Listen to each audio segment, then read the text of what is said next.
Hey, welcome to Adventures in Lollygagging. Hopefully, you didn't hear any of the things I just said before we came live, but we're just gonna rip it, as Ashley would say. Uh, Like and Beyblade. Like Beyblade. That's definitely what I said. So hi, we're Adventures in Lollygagging. We're playing Wondering Second Edition tonight. We're back after a couple weeks. Holidays have done ill to our play schedule, but we're finally getting back to it. So it's very exciting. We left off at the end of a journey, and with our player heroes having to do one final task before this adventuring phase hopefully is complete. Yeah, so we'll dive into that in a second. But before we do, I should mention a couple other things that we're doing on the channel. As like I said, things are getting kind of back in order, and also we're introducing a new game. So Fridays is still going to be Delta Green Impossible Landscapes. We just started up part 4 of our campaign last night, which is the final part. I expect that to go a couple more episodes, and then we're done after like a year-long campaign. Pretty intense.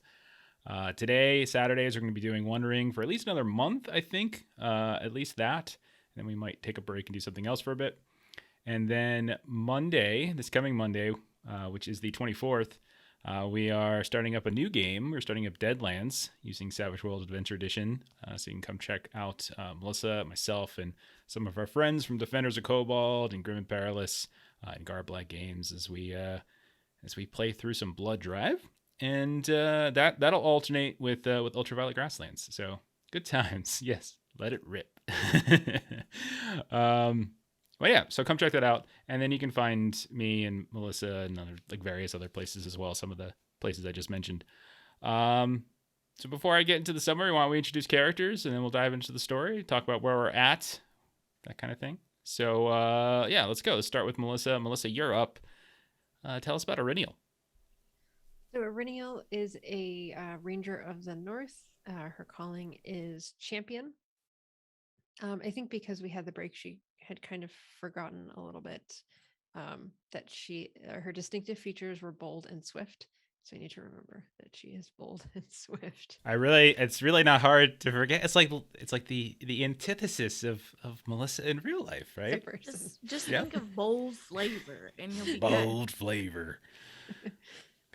And we'll see if this comes into play. But my enemy lore is that I know stuff about undead. So that's Do you now? Champion thing. Well, you are going to a possibly haunted city, so that could be useful at some point. I'll be honest, I forgot about that enemy lore thing, so we'll figure out a way. No, I'm just kidding. It could come up. We'll see. I know stuff. Yeah. Promise. I know. Yeah. such a confident ranger.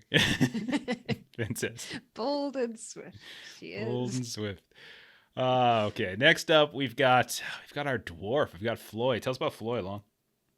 Yeah, I've got a young adult dwarf called Floy. He is a treasure hunter, so he's going to be excited for this upcoming crypt dive. And last time we had a little journey phase, and he's a little bit skilled in journeying, so we got over there without too much hardships. Did you fall down a hill and had trouble getting up or something at one point? That happens every He now and then. totally Yeah.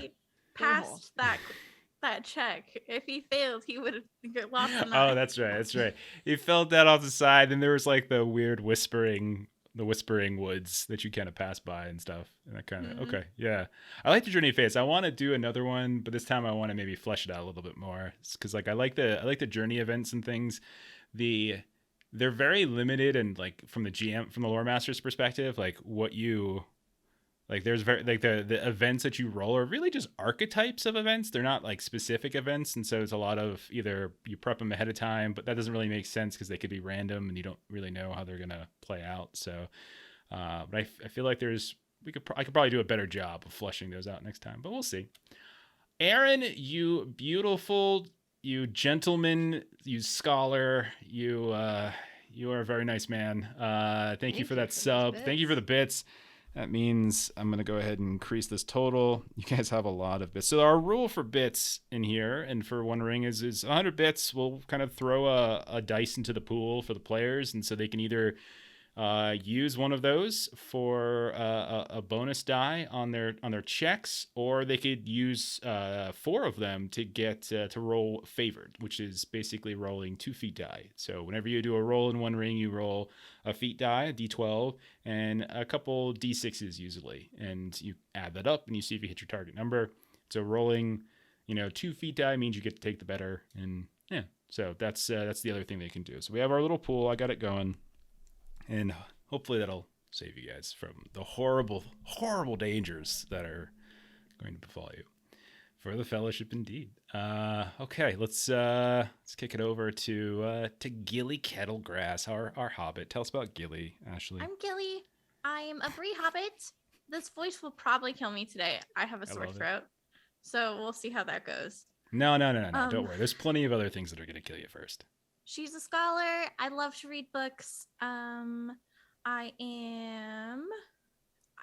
hurting pretty badly, honestly, with where is it? With my hope. I have 3 hope, 2 shadow. So if I spend any hope today, I'm wrecked. I'm done. I'll be miserable, I believe. That's rough. That's gonna be rough for you guys. You gotta rely on the kindness of strangers. Kindness of the audience to get you by, I guess. But she's true-hearted, she's got, there's a lot of effort there. Does it actually do anything sometimes? To be seen. Sure. Especially in combat. Sure. All I can think of is like the troll when I went up to go like punch its kneecap and I just whiffed. I still remember when you were pretending to be a troll when you were like, grrr. That was fun. That worked really well. I can do stuff like that. Somehow. But like actual combat, I don't know how that's gonna go. I don't know. Oh boy. Okay. Yeah, both Aurinial and Gilly are pretty low. And I hope, don't forget, replenish your fellowship points. So you have those to play with. So there's things you can tap into for that. Those reset at the end of every session. And if at the end of the session, if you have some left over, someone can replenish them for hope, stuff like that. Or actually technically do during a rest, we would do it, but same difference for us. Okay. Let's dive in then. So we have been playing around the Bree lands. We started our journey. We started our little adventure here in the village of Combe, which is a hamlet that is right next to Bree, the larger town, more well-known town, obviously. You all, your patron is Balin, son of Fundin, and he was asking all of you young whippersnappers, because all of you are young whippersnappers to your relative cultures, to check in on a simple problem, as there were some goblin attacks possibly on some livestock on a few farmers of Combe, including a woman whom Balin would like to you would buy mutton from and stuff. So would like you to take care of that. You went and looked, investigated a bit, and turns out, goblins were pretty accurate. You met a couple people along the way. You had to go wandering through the Midgewater Marshes. You met like a disgraced exiled Bree warden who you befriended, and he informed you that there has been a lot of orc and goblin movement in the area, and kind of described a couple very specific, almost like orc leaders moving about.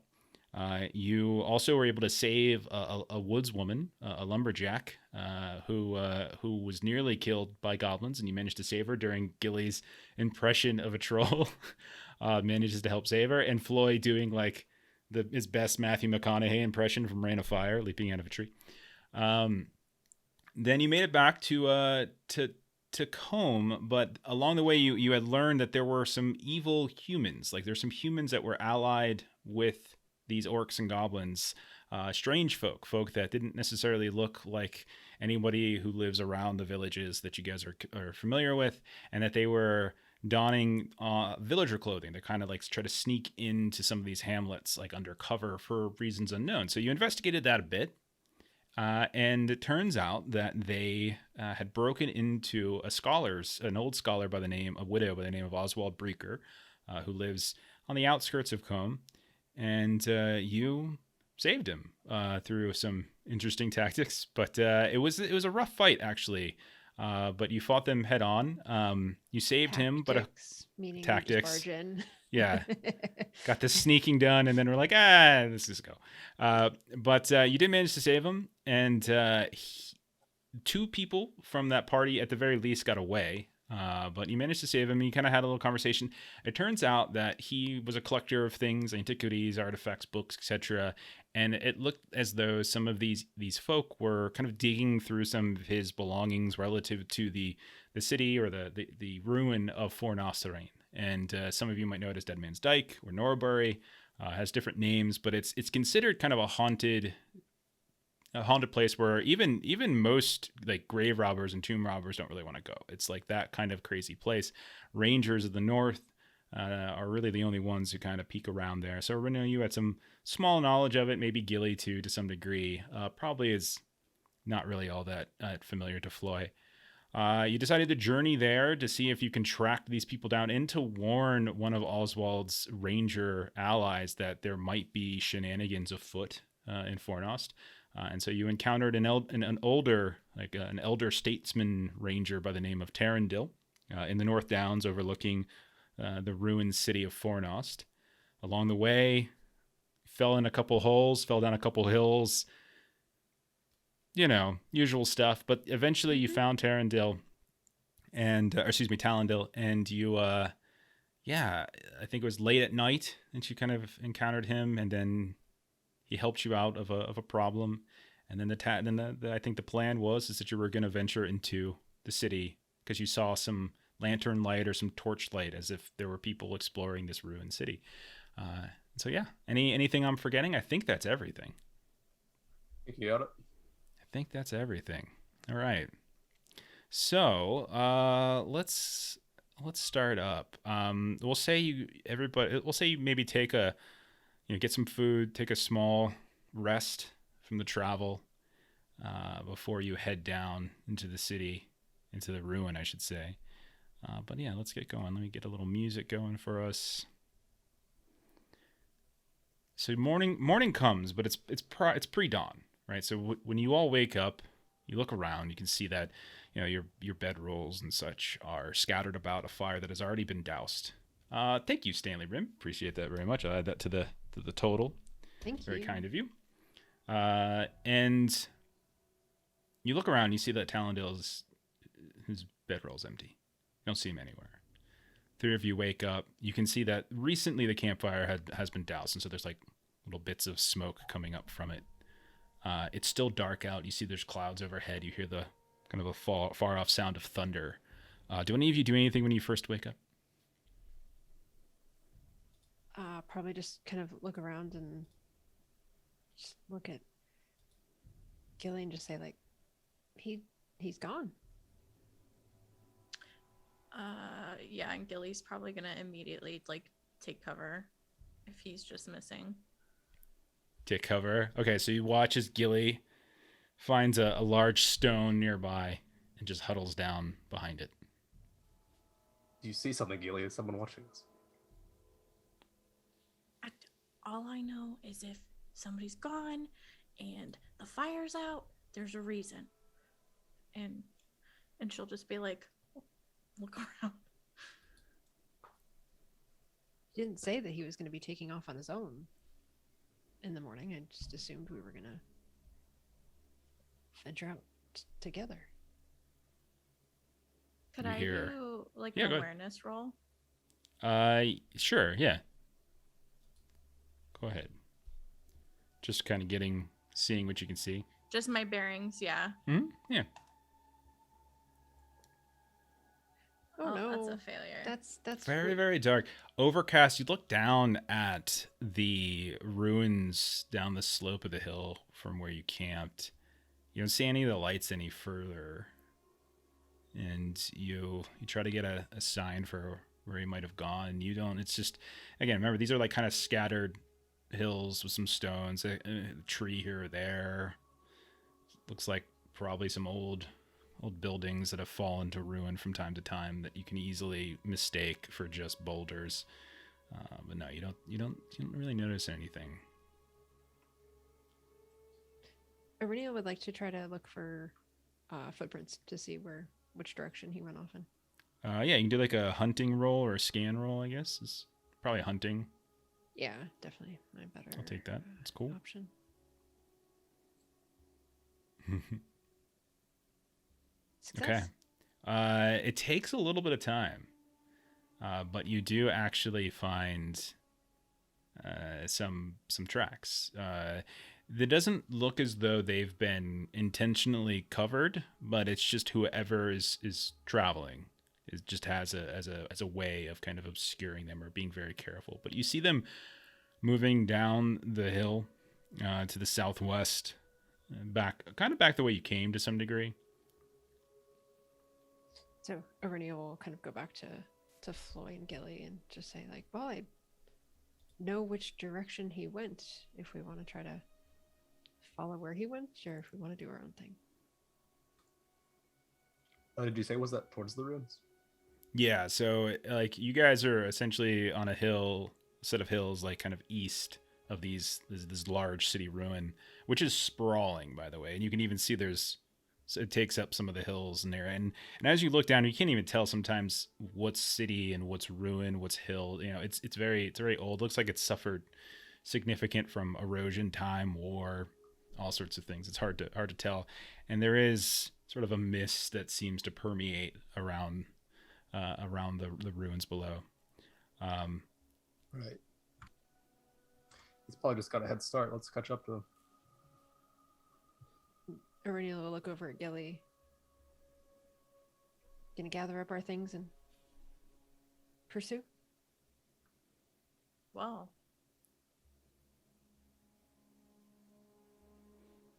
Okay. So Aurenia's gonna pack everything up. So you take a few moments to pack some things up. Do you leave? I mean, like you can leave stuff here if you wanted to lighten your load, or you can just kind of pick up and take everything with you. Either way, you follow the tracks carefully. Light rain begins to kind of fall here and there. Very cool, almost cold actually, which is a little surprising considering the time of year. You actually feel like this cold breeze just begin to overtake you. The droplets of rain that kind of hit your skin are almost icy cold at times. All of you kind of feel the cold kind of hitting you deep in your chest to some degree. And it's late summer. It's very peculiar. There's no sun up yet. And you can see that as you're moving down the hillside, following these tracks, you almost like see the mist that's covering bits and pieces of the city below just kind of shift and move. It doesn't seem to move in any logical way with the wind that's kind of sweeping in. Eventually you find your way back down to the Greenway, the north-south road. You can see that here it's been overrun with grass and weeds and lichen and stuff. There's chunks of rock every now and then. As you walk across, you can still feel a certain solidity beneath your boots as you move. Hey there, Roger. How's it going? Thanks for coming by. But eventually you make it to what looks like the end of the road, effectively, and it's as if like a pathway starts to skirt itself up kind of a narrow ridge that you think might be kind of an entranceway to the city. You can see as you start scanning on that ridge line, there's a long line of scattered rock. And as you peer at it a little bit more carefully, you realize that it's not so much rock as it is ruins of probably a city wall, probably hit at some point by weather or by war. You're not really sure. But you see the tracks here and there, occasional snap of a blade. You see these on the sides of the Greenway every so often, like these circular patches of white flowers as well that have these greenery in the middle, like a bright fresh green that most of the patching, the patchy like lichen and moss that's covering the stone is a little bit darker, browner. Do you guys follow up that road?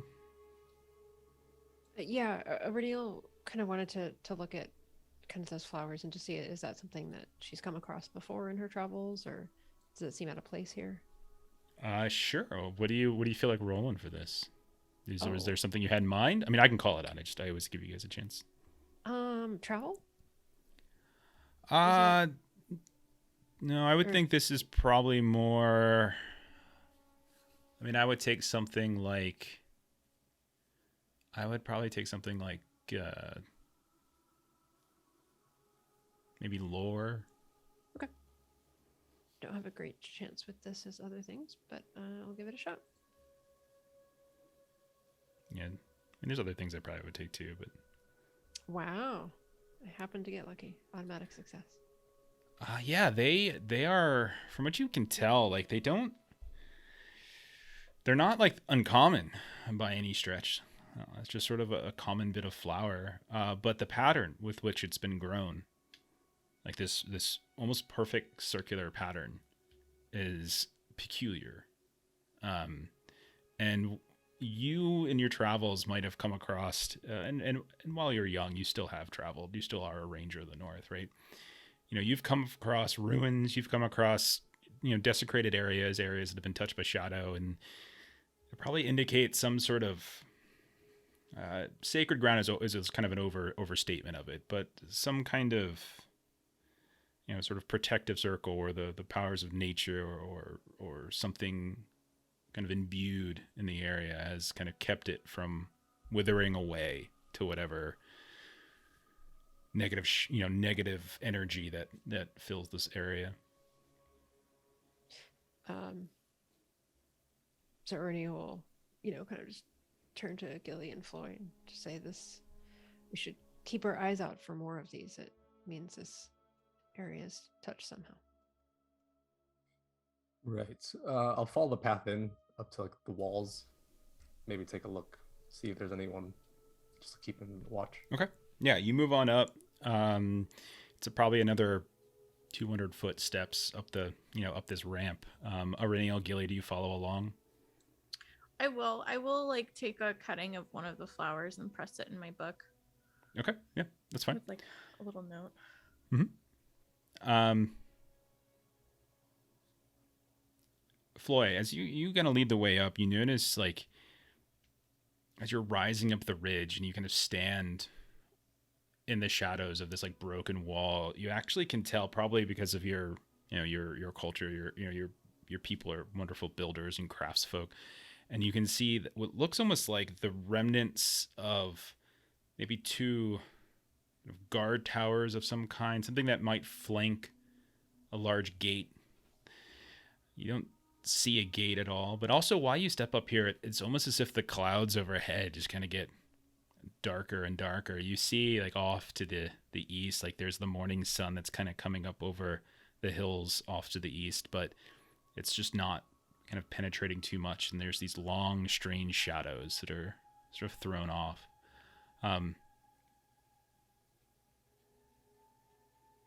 Aurelian, Gilly, as you kind of come up, you notice that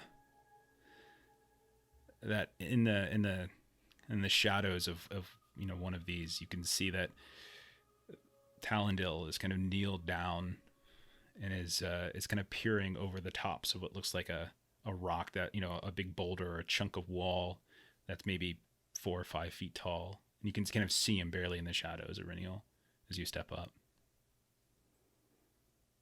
Aurelian would just sort of kick a little bit of dirt just to kind of make our presence known. Okay. Quietly get his attention, but not just shout. So you just sort of hear him like kind of do like this hush, like hush, hush. And he looks back at you all, and he's got this kind of grave look on his face. He sees like where you're kind of standing. He gets up, starts wandering towards you, and he sees like you kind of poking around here and there, and he's like, "Be mindful of the shadows here. They're rarely friendly." And he looks at like Floy, like you're like standing in what looks like this long, dark shadow cast by like just that rising sunrise to the east, and he's like, "This was once a great city, but its history is as much tragedy as triumph. And for a time, it was held by forces of Angmar and what evil traces remain here would make even the most callous tomb robber tremble. But I believe there are good folk who still linger. Take heart and be vigilant. And as you're all kind of standing there, like his voice sort of begins to trail off, but you can see him still talking. Like he's still continuing to talk. Hello there, Infinite Monkey Tails. Thank you for the raid.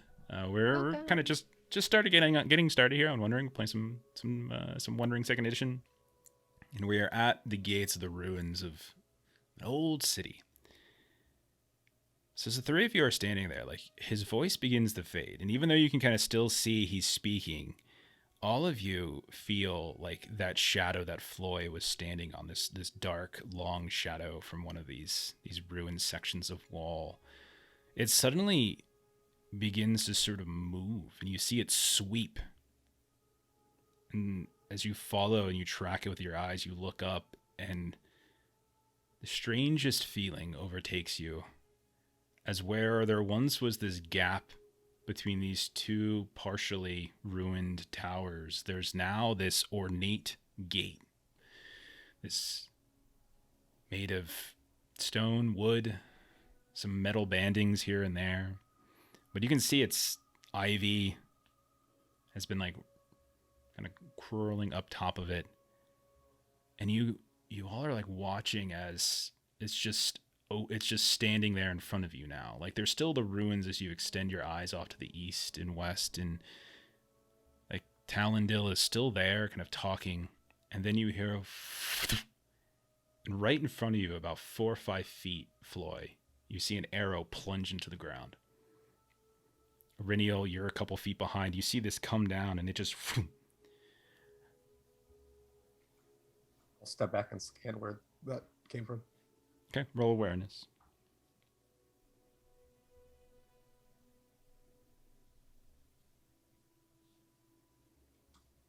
Oh, I failed. Yeah, you look around, and you're seeing like chunks of the wall that you've been looking at are actually taller than you recall it to be, and you see flickering light kind of up on top of them, almost like the ramparts further off to the east and to the west are actually intact, that you don't recall seeing. But you look around for any signs of someone having shot, and you don't see any. And as you're scanning, Talandil seems to have faded as well. Gilly and Ariniel, what are you doing? Ariniel will kind of just try to make sure that Gilly is kind of behind her. Okay. Just to kind of shield her a little bit, make sure she's, maybe behind cover or something. I want to try and identify the arrow. Okay, yeah. You lean down, you take a look at it. Go ahead and I'll say you can roll. I mean, you can roll lore. You could roll. Yeah, I think lore probably makes the most sense. Lore works. Riddle. No, riddle wouldn't apply. Lore would probably be best. Or craft. I'll do lore, and then if I can use one of the dice. Yeah. Go for it. Okay. Great success. When you've been down to take a look at it, you kind of pluck it out of the ground, and as you pull it from the ground itself, it's almost as if from the arrow head up the shaft just begins to disintegrate and kind of fall into dust, and until you're holding it by the edge of the feathers itself, and it just begins to decay and decay until it's all gone. But you had time to examine it, and it was not an orc arrow. It was not a goblin arrow, and it was sort of well made. You don't recognize anything from like Ariniel's stock or any of the ranger folk that you might have seen coming and going from the Breelands. It certainly seems like something like ammunition used by soldiers, by those of kind of not just your regular person going out into the forest to hunt deer or other game. And we're all currently standing in shadow, correct? Yeah, as you look around, like there's basically nowhere at the base of this wall here that's not kind of just coated in this dark shadow. That's, as you're starting to watch, is just sort of rolling around. And as you like kind of flick your fingers a bit, as the dust or whatever that was begins to get caught in the wind, you hear like this repeated as if there's just arrows being loosed everywhere. You hear a vague shout, like a sound as someone yelling loose, and then and you can hear the sounds of things kind of moving in the air, and you look up and you see this whole mass of arrows just being flung through the sky. They're not at you, but they're over top of you. Yeah. Gilly's gonna look at Floy and Erennial and be like, the circle of flowers is supposed to, maybe we should go there. Why, what is it? I mean, obviously the bad arrows, but like, what kind of arrows were they? I mean, this is weird. It's dark. And like Gilly is gonna start making her way back down towards. Gilly, you turn around to look down this ramp that you all ascended, and you can see it as far as your eye can see. An army extends, like all the way down the greenway, all the way to the east, up the hills and the slopes of the hills. Orcs, trolls, evil men, wargs, foul beasts, all manner of thing. And you can see that they have this weird, almost ethereal quality to them, where they're like kind of flowing together like ink kind of like spilled on parchment, like where it's just sort of slowly kind of growing and blending together. You see it's massive, and like all of those brief individual faces and figures that you saw just sort of blend together to create this just long and massive blot of blackness. A few images, a few individuals still kind of stand out. You see this massive troll kind of being led forward with chains pulled by creatures you can no longer see, like these flickering, almost muddled, probably orcs, you would imagine. You see this kind of rugged and hulking human atop some strange heavy steed, arms and face kind of studded with piercings and coated with some kind of like sweat smothered war paint, and this long blacks kind of held aloft like chanting some kind of war something or there, but they're too far down the ramp for you to tell. And then worst of all, you can see atop a black horse, this slender but tall and impressive black horse, this languid, wiry figure, tall himself, with a face just made of like pure blackness, darkness, and this spiked crown kind of wrapped around its head. It's pointing this like long black blade upwards towards the gates, upwards to where you're standing, where Erennial and Floy are standing, and you just watch as that inkwell army, that shadow army, just begins to flow like water up this ramp. Gilly, we're supposed to heading in, so I'll shuffle my way towards the gate, try to get beyond the walls. Okay. Yeah, Erennial will definitely follow. Yeah, I want to get out of the way. You hear a voice. I'll say, Gilly, you don't have to roll for this, and Erennial as well. I mean, all of you probably can tell. Like, you hear just a voice. They're at the gates, but it's like there's an accent to it. There's a manner of speech. There's something to the way it's said that just feels dated. You know, like there's the doesn't feel Breeland like, doesn't feel like the type of village folk voice you might hear at the Prancing Pony or something like that. You also hear like the sounds of like thunder.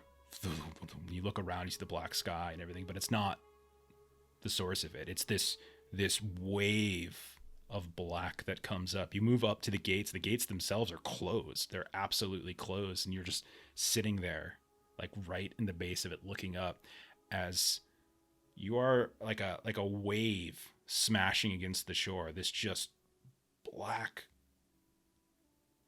mass washes over top of you. You don't feel like it physically. You just feel coldness, just like this utter bitter cold wash over you. All of you go ahead and roll valor as you are being subjected to some shadow points here. So yeah, click their valor and it should roll it, I think, automatically correctly. You can also use points and stuff in this if you wanted. Yeah, I would like to use a point for this. Okay. Same. Okay. Failed. Okay. Failed. Extraordinary success. Okay. So Thanks, Chad, for the extra dice. So how many? So you had a success and then two sixes, right? Is that what you That had? is correct. Yeah. Yep. Okay. You take 0 shadow from this. Floy, Gilly, you both take 3 shadow points as this massive wave of a black inkwell army smashes against you, and none of them seem to pay attention to you at all. You just hear the doors just get thrown down. You watch like it's just starting to grow, like that strange kind of black shadowy army just begins to grow up the walls like it's fast moving ivy. You watch as that massive troll just is swinging the chains around now wildly like they're weapons, and you don't even see what's holding them back anymore. You see that the long black axe of that strange creature, or that human that's just atop this massive thick steed. It's just cleaving as the gates come down, and all of them don't seem to notice you except for one, as like you're sitting there kind of being almost ushered into the city with this mass slowly moving up, not even running up the way at the speed with which that black horse, the face of darkness, the spiked crown, this long pitted blade is just slowly moving up, and it looks as though it's going to pass by you, and then it suddenly stops as it takes 2 steps, its head just kind of turning, and you see that kind of oval emptiness just look down over towards where the 3 of you are like huddled against like this broken wall. And that kind of reaches out a hand towards you, turns its mount in your direction, and begins to slowly kind of moving up towards you, its head kind of cocking this way and that, as if it sees something there. Nothing else seems to react. And it's at that point that you all hear shouting. You just hear a shout. Like shouting, like, "Wake up, you fools! Wake up! Fools! Wake up!" And it's not like the face of that figure anymore walking towards you, but it's Talandil, who's just like now standing over top of the 3 of you who are at the base of this broken, empty gate. The remnants of that gate are completely gone again. Like your vision just is returned, and he's just kind of slapping left and right, like, "Wake up, smack!" Going to the next smack. He saw me. What did you see? Armies. What did you see? Orcs. Goblins. Just black. And a rider with a crown and no face. And he saw us. He You knew just see where we like were. a bit of paleness kind of overtake Talandil. Like he's been a kind of a cool customer, you know, the Aragorn, Viggo Mortensen, like where early stages of Lord of the Rings, doesn't show emotion, and all of a sudden like his face kind of grows cold. "We can't tally here. Quickly now. Up with you!" And he's like kind of pulling you guys up. Yeah, and This so is as not a safe place. This is not a good place. as Ireneal's, kind of getting, things together and getting up, like, You were here, and then you weren't here. We saw I've you. been here the whole time. It's the three of you I've walked the grounds of Fornost many times. I've become inured, you might say, to the sorcery that taints this place. The three of you, stout though your hearts might be, they are not equipped yet to withstand the evil that haunts this place. We must move quickly, in, out, fast. You understand me? Yes. So, kind of helps you all to your feet. You kind of plunge into the city through that large opening in the gate. And you can see that he's got his weapons drawn at this point. Like, his weapons are out. He's got this long sword. He's got his bow, his long bow strapped to his back. But he's got a blade out as he's moving inward. No light out. It's still dark, but he's moving, despite that, into what looks just like utter ruin. And it's hard to kind of tell what you're looking at, like, as you're seeing like roots of trees like hundreds of years old that are breaking through the stones that are paving the streets. You see like ivy and lichen that it's like covering what clearly were once white walls, some of which you saw in that weird experience the three of you had. You can see that there's like partial buildings standing. There's these roofs that have long since collapsed. There's stairs that are broken that just kind of lead upwards into second and third stories of structures that just don't exist anymore. There's nothing there. They go nowhere. And that mist is continuing to roll and linger around you. You can still keep relative sight of each other 15, 20 feet away, but beyond that it gets harder to see each other. Ireniel has sword out, kind of following Talandil's lead. Okay. More than once, you kind of see what looks like just this boulder overthrown, but as you pass by it, you can tell it's masoned. Like, you see some sort of large block structure. Nothing like this is constructed like this in Bree. But you do know that there are many who make a living off of wandering into these types of places and recovering this type of stone and bringing it back for repurposing. You see what looks like age-stained marble, like likely statues at some point, like by immensely talented artisans who would be like saddened to see just the cracks and the broken nature of these things thrown about on the ground. You also see in some distance, like across this ruined city, like there's these hills that are rising off to the north, and you almost mistake it for a hill, but you see what looks like a partially collapsed dome, different than all of the other rooftops that are still intact, the partial ones that are. And it's like easily distinguishable, probably the most obvious landmark that you can tell still standing within this area.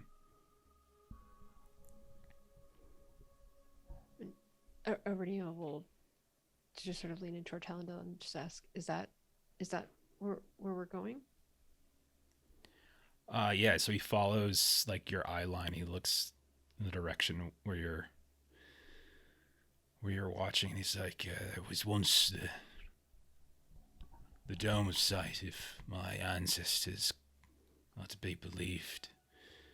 It was said to hold the seeing stones of the North Kingdoms, but like most great works, they're now lost. There's a tale for another day. Stay focused, stay vigilant, Ireniel. I'm relying on you most of all here. One day, I will not be here, and I'll need somebody else to act and serve as warden here to prevent fools from rushing into these ruins and prevent the dark creatures that wander the subgrounds from finding their way out. Focus, learn, and watch the two of those. The dwarf, I suspect, can handle himself, though he's got a greedy look to his eye. The hobbit, stout though she might be, there are things here that unnerve even me. He is quite brave. And she'll sort of say, like, I could protect this place, but like she's trying to act like it, but like what she just saw was, In time. disconcerting. In time.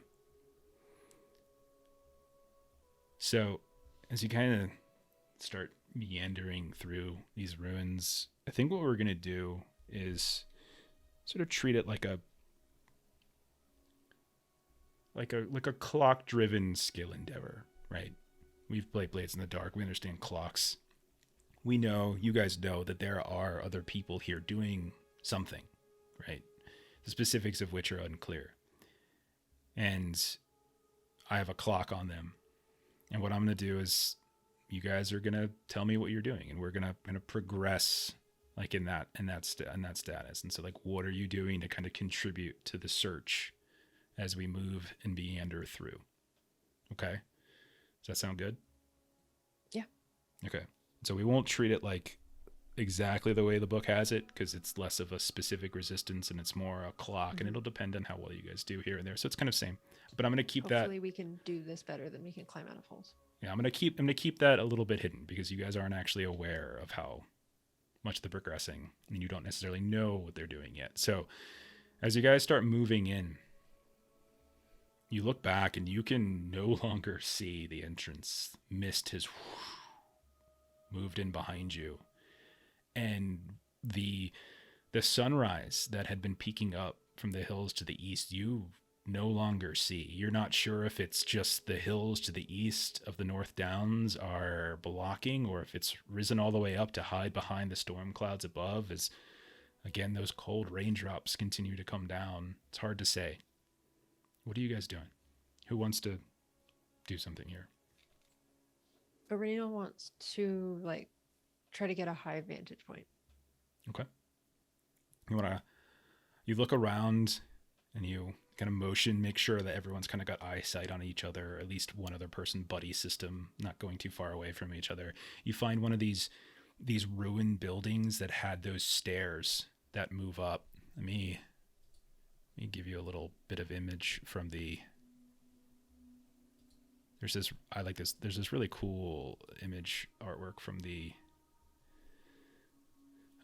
book that kind of is involved in it. So you start climbing up one of these long stairs. You see these broken walls, no roof, but you can see these gnarled trees, leafless, that seem to flank it on either side, and you start moving up to the top of it to try to get over top of that mist to look forward. I'll say, why don't, since this is specifically you climbing up a treacherous, kind of a treacherous climb, make it an athletics test, I think. Okay. And I'd like to take one of the Sure. D6s. Gotcha.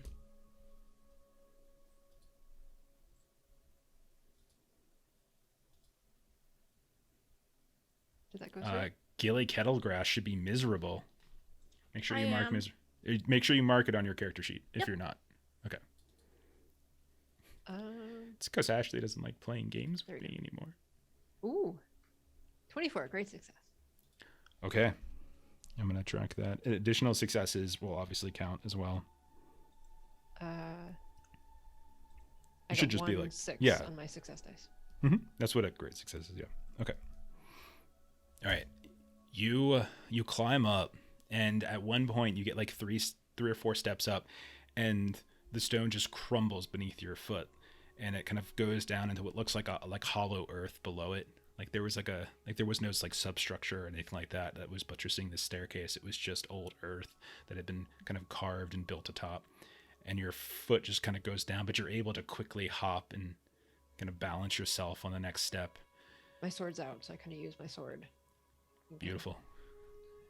And you get up to the top and you look around and you can see probably about 100 yards off to the northwest from where you're at. You can see what looks like very, very faint plumes of smoke that are wafting up from within a ruin.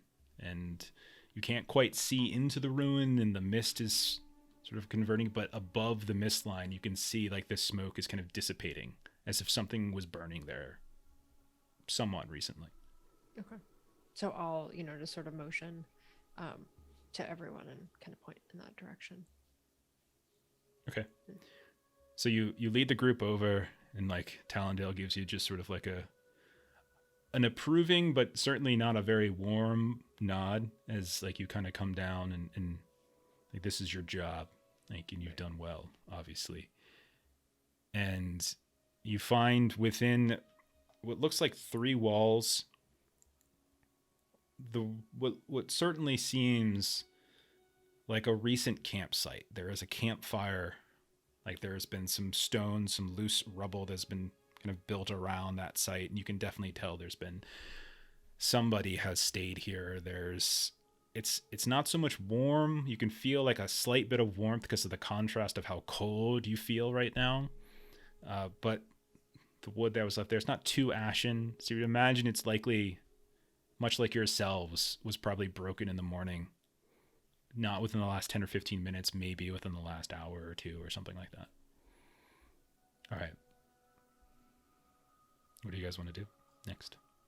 Now that we're at this found campsite, I'll maybe take another scan, maybe at the area or nearby surroundings.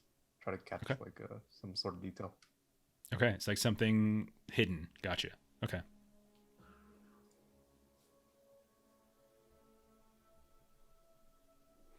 Success. Okay. You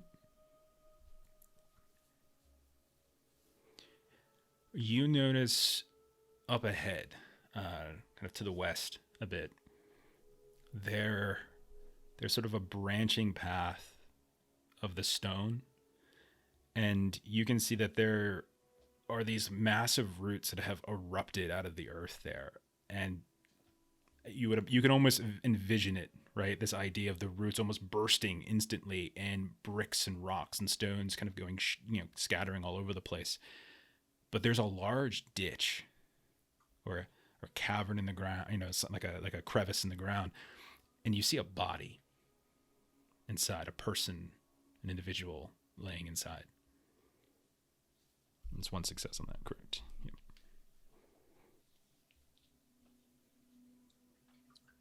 Let them know there's someone there. Can't tell if they're alive or dead. Not from this distance, no.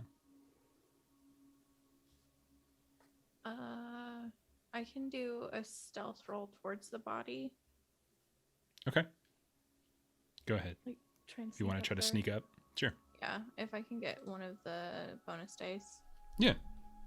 Okay, we're at 10. I'm already miserable. Do I spend a hope to get There's no hope. There is no hope for me. No, I'll try it without. Oh, man. Great success. Okay. You get up to the, like, you kind of sneak behind it, and like Floy and Auriniel, you both hear kind of like a almost like a guffaw come out of like Talandil. Like, brave one, isn't she? As she's just, you suddenly watch Gilly crossing what was probably an avenue or a street of some kind all by herself as the mist warms around her.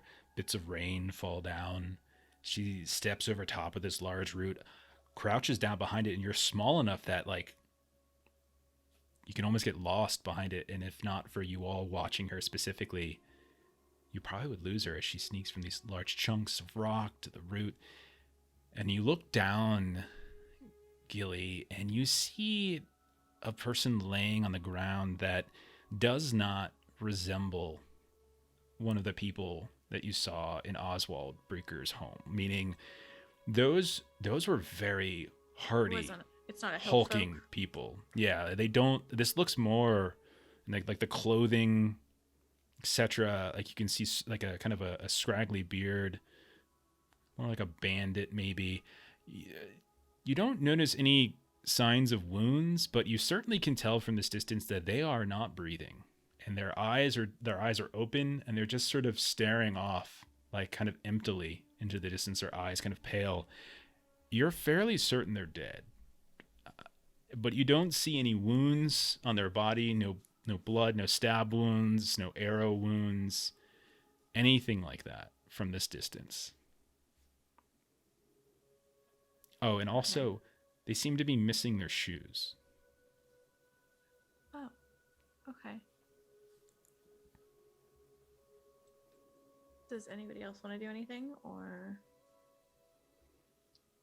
Well, if you wave, you can wave people over. So if you wave people over, everyone can see it. Yeah. Talandil will mark like, it takes an especially desperate individual to make it into these ruins. If this is where they're coming to salvage their lives, this is a horrible fate. And he's just kind of looking down at it, not saying anything more.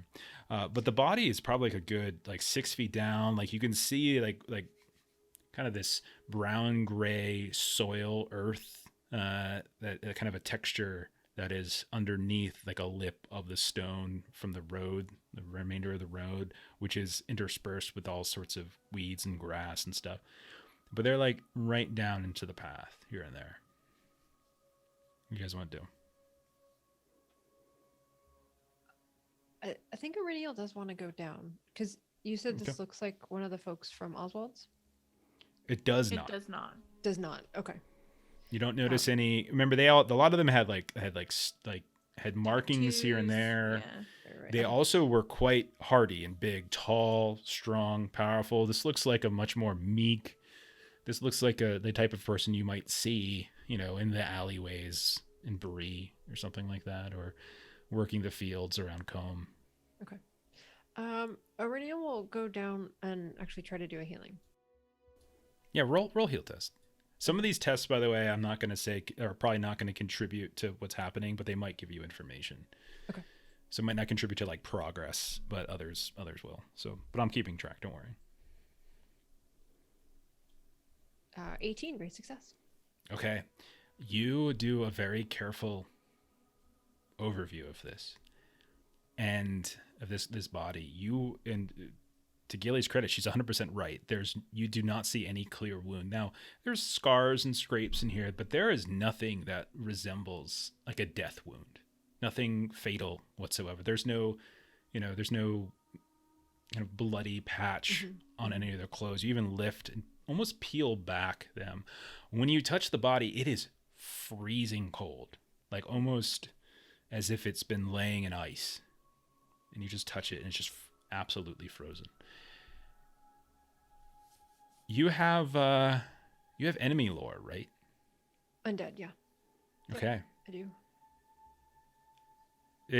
You get this sinking feeling that they died of fright, or that they encountered something within the ruins that might have kind of sapped them, or maybe they experienced a vision much like you and just couldn't withstand it.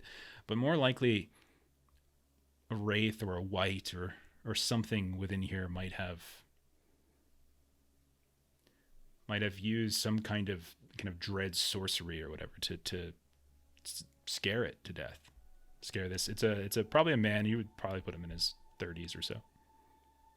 And Iridial will turn around to Talandil, and just say, "You know what happened to him, don't you?" He looks at you. He looks at the others. I imagine he encountered one of the denizens. Yeah, and not one of the kind ones. And he looks over at like Floy and Gilly almost offensively, and there are kind ones here. They're good people here still. But there are other things here the taint that was left behind when Angmar fled. It haunts this place to this day. And some of that haunting is tangible. There are spirits here. Be on your guard. They seem to be roaming, active. If any luck, our quarry might encounter them, but after what you all experienced at the gates, a part of me wonders if they work for the same agent. That is not something we should worry about. This moment we need to progress. We need to find them first. Do we not? Iridium will turn to Gilly and just say, we should learn more about this, though, if we're gonna do more traveling.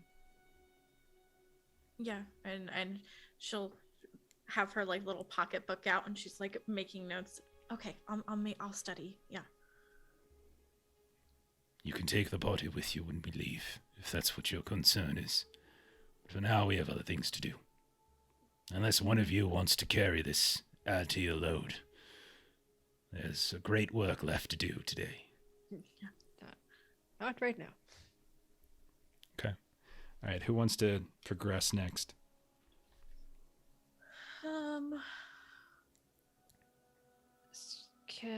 Aurelio might want to do hunting. Just to look for any disturbance, anything else around. Like the description makes it seem like there wouldn't necessarily be any tracks or anything around, but just in case that there might be Maybe something. Try and pick up their tracks, the people we're looking for. Yeah. Okay. Yeah, go ahead. I will spend one of the community. Mm-hmm. Good. Make it so much easier. I'm increasing the resistance because it's just too easy with all these. No, just kidding. Go ahead. Oh, automatic success. Yeah, you got your Gandalf there. Yeah, Okay. I missed that one when I was looking at the rest of them. Yeah, the other one was bad. The other one was a 1. I know. Okay. You do find some tracks, but you don't find what you were looking for. You actually find what looks like hoof prints. Like from steeds, horses. I would say you're probably smart enough to be able to differentiate between what looks like a horse and like a mule, like a pack animal. And the strides themselves, it looks like striding horses. Like you're seeing the long shifts between the torn up earth here and there, where the shoes kind of reached down, avoided a cobblestone, and just gripped the earth and ripped it up. Multiple, in fact.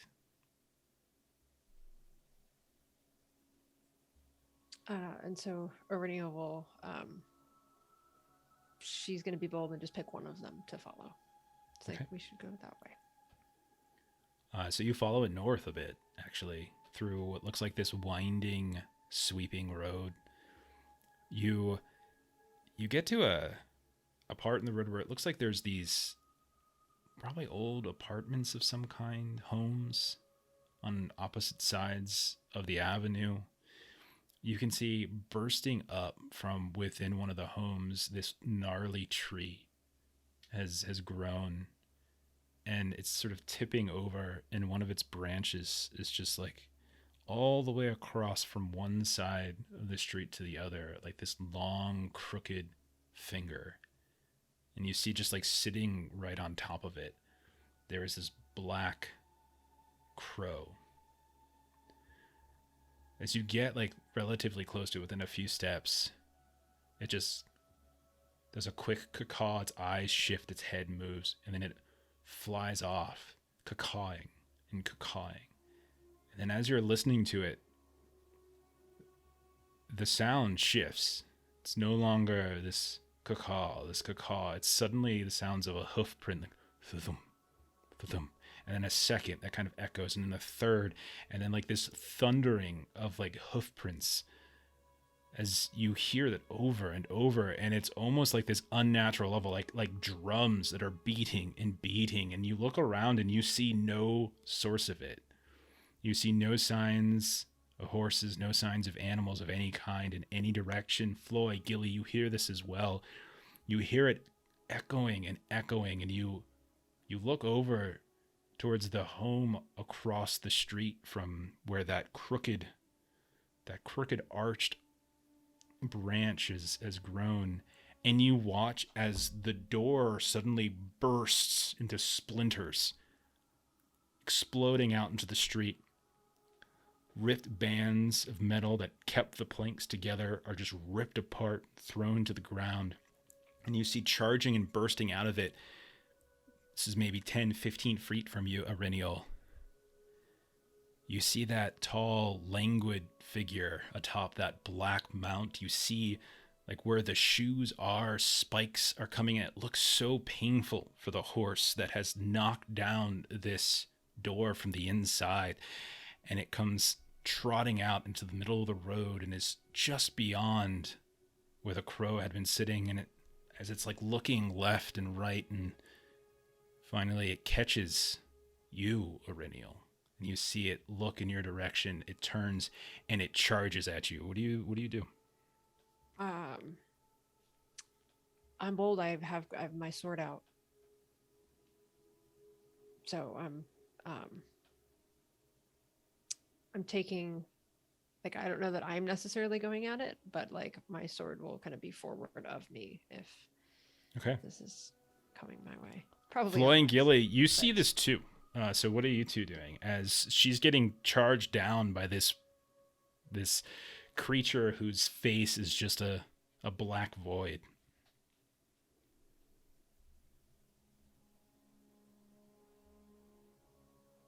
I'd like to observe what it does first. Because you're just watching? Okay. No, watch it kill me. Yeah. It is currently beheading Arenial, is what now. Okay. And Gilly, what But are you doing? I'll be ready just in case something happens. Okay. Gilly, what are you doing? Gilly wants to try and do like an awareness test if there's something I can like pull me back to reality, or like whether it's just like my true heartedness and in believing even though I'm miserable right now. So maybe in hearten or something. I would say you could roll in hearten to try to like help the other two. I don't know if that necessarily like to sort of like encourage others, like that would work, or like encourage Arenial, like stand your ground or something like that. That's fine. In terms of like snapping out of reality, I would actually really stress that it very much feels real to you. Like I know that like this, like you felt the shards like flick against you as they flew out from the exploding door. You hear the sounds of the footprints. You can feel the thunder of the ground. All of that felt extraordinarily real. I know it's easy as players to like metagame, like, oh, it's not really, but it feels to Gilly, It's just 100% real. Okay. Yeah. So roll in heart, and we'll say. Yeah, I'll do that then. If I could have a dice, please. Okay. A failure. Okay. All right. What I was gonna say is that if you passed, I would give a certain number of people bonus die on the shadow resistance that I'm gonna have them roll. So you watch as this figure charges down at Arenial, and it's like it's got its arm up in the air. It's got this long blade, and it's sweeping down right at Arenial. And Floy, you watch this all happening, and then like a blur, like a shadow from the left comes and like just tackles Arenial to the ground. And then Floy, you're just hit by this massive gust of wind, this cold, brutal gust of wind that blows your beard aside and asunder. It gets tangled and caught on the shoulders of your armor. And that figure is gone. In its place was that gust of wind. All of you go ahead and roll shadow. Again, Valor. We've got you're 8. Just feeling, we're down to 8. Yep. As you're just feeling this palpable sense of dread, you are there's something that haunts these streets.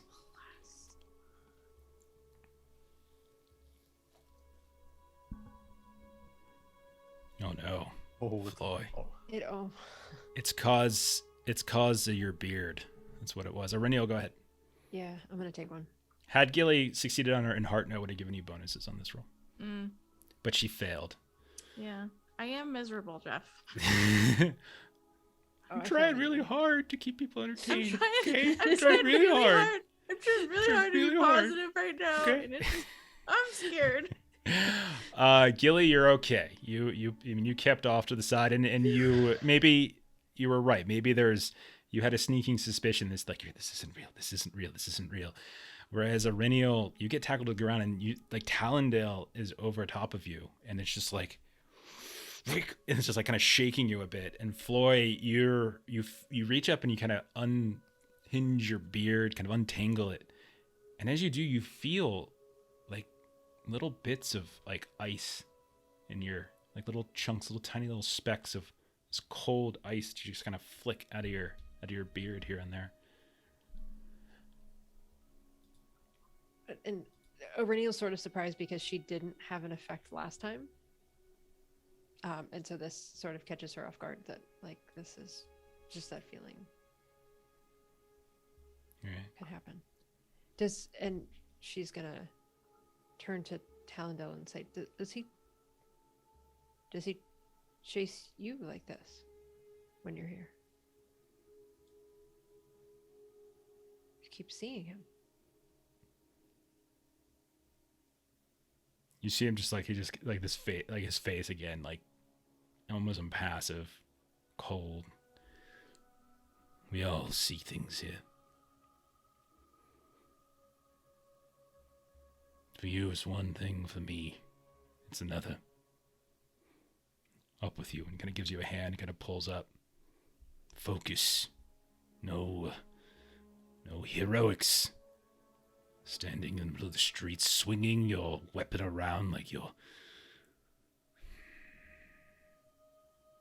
Now that I know that can happen, and what happens actually for our failure? You take a point of shadow. 1 point. Okay. Yeah. Okay. You've been at this for a couple hours, like wandering about these ruins here and there. Haven't seen a whole lot. You hear occasional sounds in the distance of something collapsing and a thud. You hear a shout. Occasionally you hear birds time to time. Who's next? How are you progressing?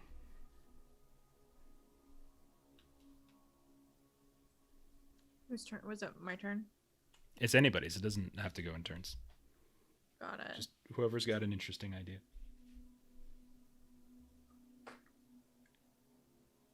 Go ahead. How about a craft for try to get an idea of how this place was built, maybe to navigate it better. I like it. That's really smart. I like that. Okay. That's really very clever. Okay, I think we have eight in the pool. Is that right, Melissa? Or did somebody 7, 'cause use I took one. 7? Okay. Yeah. So yeah, there's always 7 in the pool. And remember, you can take 1 for a bonus die. You can take 4 for advantage on your or favored on your feat die. Take a 1 bonus die. Okay.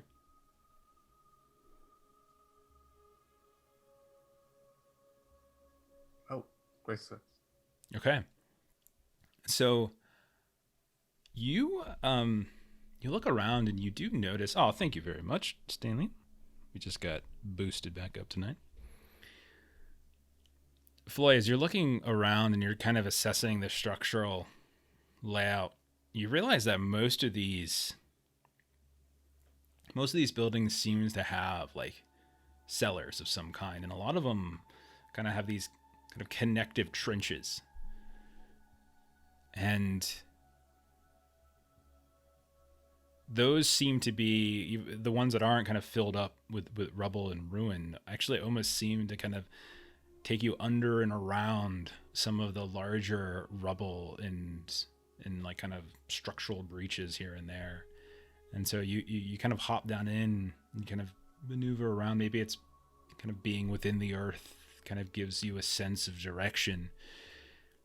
And As you're moving around this way, you look ahead and you notice actually that there's activity to the northeast. You can see there's one individual that's standing on what would have been the bottom floor of a building, and you can see it's some kind of like mosaic. You can see like in the underhang of some of these tiles that is just sort of underhanging this large cell trench, and then there's another that's kind of down at your level, like in this cellar area, and you're just kind of peeking out from behind just sort of a natural run where the roots have just sort of ripped the earth open, and they look just like two of the folk that you actually fought. Not exactly, you don't see any, you don't recognize like specific faces or anything like that, but they had that same hulking look to them. They're dressed not as Breland villagers any longer. They have their kind of patchwork, like animal furs and leathers, like pieced together, like a cruder and more vicious form of like what Arinial and Talandil wear. They're kind of, and they seem to, one is below and you can only kind of see their head, but they're reaching up and handing what looks like chests and sacks up to the one that's on the floor above them. Like they're looting whatever's in the cellar here. I'll halt the group and just start giving hand signals. Just like constantly giving hand signals, like explaining a little charades puppetry of what's happening. Okay. Until they just don't understand at all what's going on, but they know that they're over there. And Okay. Iriniel will sort of pull out her sword and kind of look at Talandil because he, kind of said like, oh, no, it's time for swords. And so she's going to kind of pull out the swords like, now is the time for swords. After you. So do you just charge in or do you do something else? I think we should try and see if there's more than just the two, like especially like up above. Okay. What do you guys roll awareness, Gilly. think? Okie dokie. I would like a dice. Yeah, sure. You can have 4 if you want to roll, but favored. It is favored, but everything is ill-favored for me, so it cancels out. Okay. So you want 4 then? No, I already have it favored, but I'm Oh, got it. miserable. Okay. All right. Yeah. Back down to 7. Great success. Mm-hmm. Okay. You like scurry up onto the kind of the surface level, and you sneak about a bit, you climb up onto what looks like a crooked tree. You kind of hide and keep the branch between yourself. You almost get not a perfectly bird's eye view of the area, but you get a somewhat elevated view, like you're looking from the second floor. You see in the area just the two, but something else catches your eye about maybe 20, 30 feet off to the east of the ruin that they're looking through. You can see that the avenue, like the path that led up to that building, seems to disappear beneath this sort of stone arch that is still relatively intact, actually. It's decorative, but it also just kind of covers this road itself. And it's kind of on an angle the way you're looking at it, but so you have somewhat of a depth. And it's flanked by just these mounds, these small mounds here and there, but each one of them has this small gnarled tree kind of popped up from them. It's like these little treelets. And you can see that there is a figure there wrapped in this tattered cloak of black or gray. The hood is up here and there. You hear on the wind kind of coming in your direction the sound of this blade dragging across stone.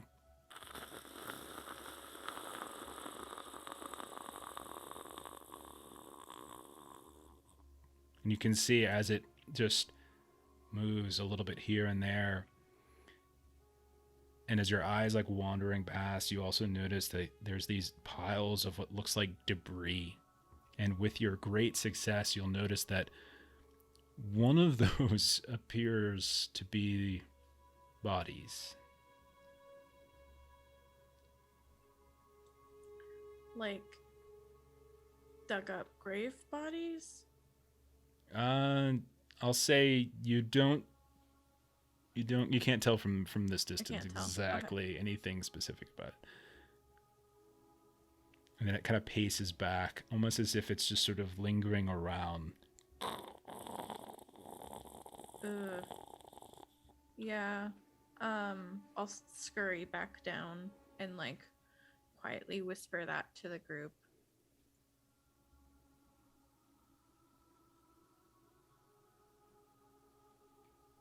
Oh, we have 3 of them then, potentially. We Uh, we might be able to take that one out before the others notice. They're so busy with their thieving and clanking of their loot. We'll see if we can circle around and take out the one while the others are preoccupied. Okay. Okay. I mean, Talandil will look at the 3, like listen to that. I'll take these 2. You 3 can take the other. And the Renio just sort of looks at him because if he like matter of fact or sort of being blustery about like. it'll There's take 3 no of us. bluster. no, he's cool. Just Cats. matter of fact. He's just, I'll do it. Okay. I am not forgiving of those who plunder this place. And you notice every time he says that, his eyes just sort of drift over towards Floy. He's got a read on Floy a bit. Oh, Gilly's just like, the dead should be respected. Quite right, She, little like, hobbit. Pulls her arrow out, gets it ready. Okay, so you guys splinter off. You get away from it, and then eventually, I'll say, yeah, you guys are within close proximity. How about one of you lead a little stealth here? See how well you do with like in a contested.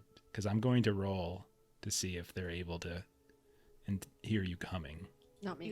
Do you guys have any stealth? Yeah, This is basically to see if you all get an ambush bonus. So somebody's rolling stealth. Can this be buffed with bonus dice? Of course, any roll can really. I'll do one. Yeah. Gotcha. Down to 6. I can't use it though. I gotta just do it the old-fashioned way. I'm not going to let you know. I'm rolling it. Got a little 20 great success. Okay. All right. How do I roll with these guys? Oh yeah, I remember. Do. Okay. Oh, Don't it's mind private. me. Don't mind me. We do. We do. Son of a bitch. Okay. Great success. Okay. You slowly start creeping up. Who's taking the lead? Who's out front? I'm so nervous. That's I'm me, I'm leading it. absolutely not. You should be. You should be. Floy's up front. Yeah. Okay. As you're moving like this, like you feel great confidence that you're moving with supreme stealth. And at the last second, you see this figure just suddenly shift. You're not sure if it's just pacing around in this area or if it heard you. But it turns back in your direction, but it doesn't seem to register. So all of you can go ahead. It doesn't seem to like lock in on you, but it's almost like it's facing you. You can't tell if it sees you, but it hasn't acted. It hasn't moved. The tattered black gray cloak just flickering a bit, hood up still. Can't really kind of make out whether or not it's one of these hill folk. I'll go ahead and say you all go ahead and can take an opening action here, so you can do your opening volley. So if anybody wants to make a ranged attack, now would be the time to do so. Yeah. Do we know if this thing is like alive or not? I'll let I'll tell you what, Arinial, go ahead and roll lore, and you can apply, like, if you want to tap into your enemy lore, you can go ahead and do that. Okay, so I would have to spend a hope Yeah, for that. that's what I'm saying. If you want to, this would help to determine whether this is like a living thing or not. Okay. That is freaking I rolled out. so well too, Long, by the way, but you beat me. I rolled Hey. really well. Going into miserable to get Okay. us some information. So Okay. that's a lore and a +2 because I'm not so good with these. Why is it? Why can't I do 2? All right, I'm gonna do that. So that You we can- burning are you burning one from the Okay. This is a wraith. You're Great. confident. Something that drained that man of his life. But it doesn't seem to notice you.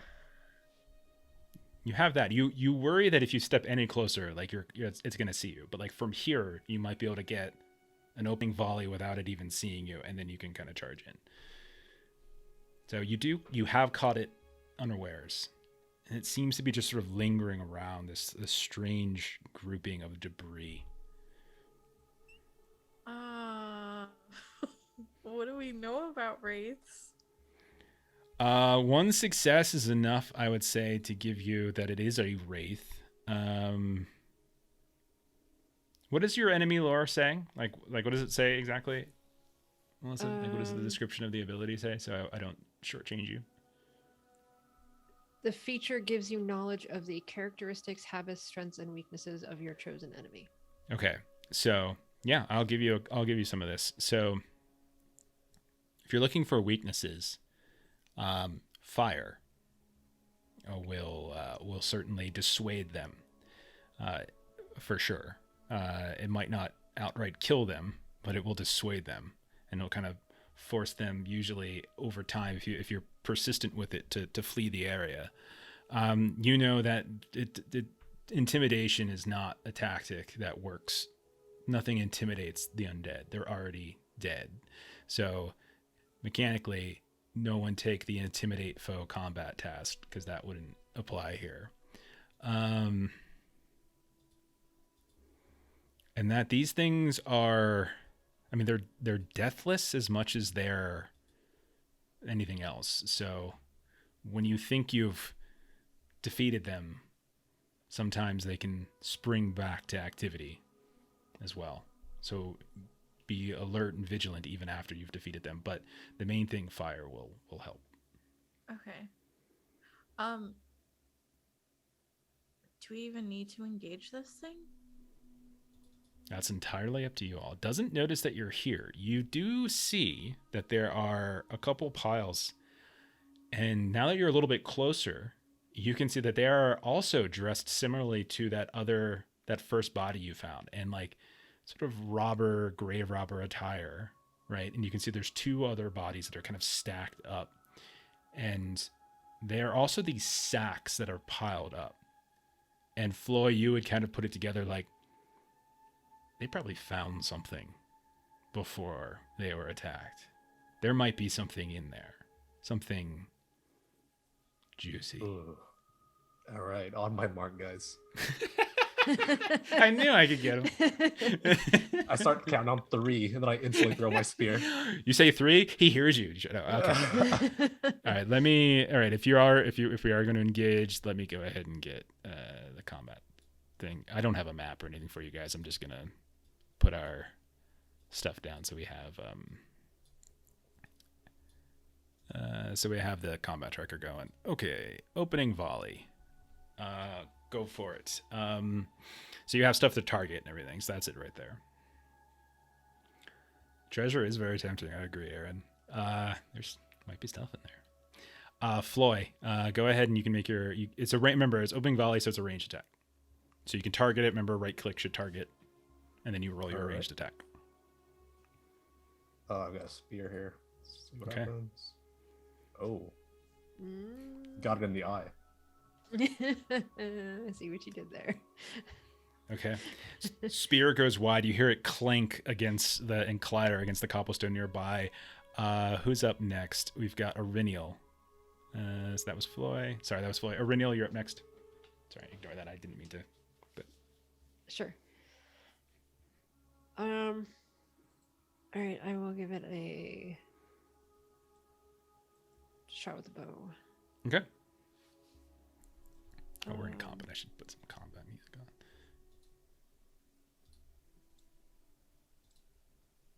I'm gonna take one, put us to 5.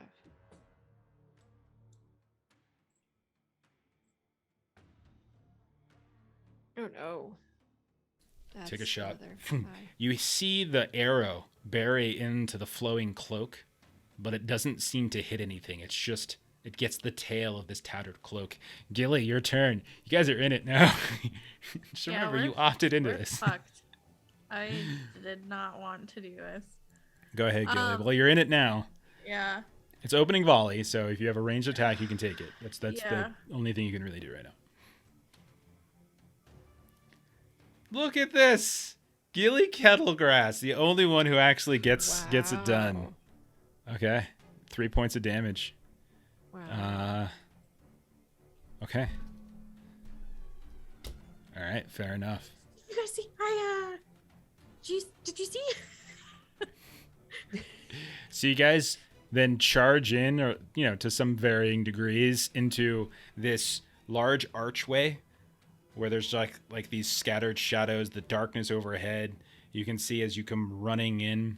Go ahead and set your stances for the first round. I would like to stay rearward. I love how the 2 warrior ones miss. Gilly, stout of know. heart. I'm not a ranged user. I gotta get close. I Okay. feel like Talandil is just standing over there like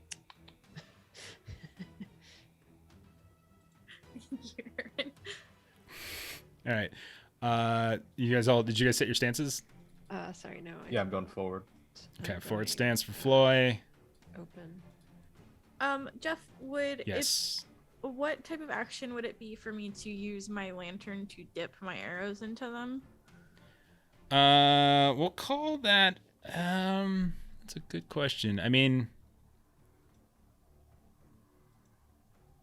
you would probably. I mean, the problem is you'd probably want, like, you have a lantern that's got oil and you want to light your oil. I would say if you dedicate your full round action to it, you can probably light up a couple arrows.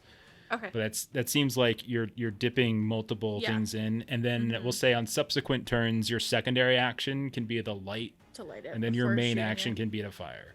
Okay. Does that sound Sounds good? fair. Yep. Cool. Yeah. All right.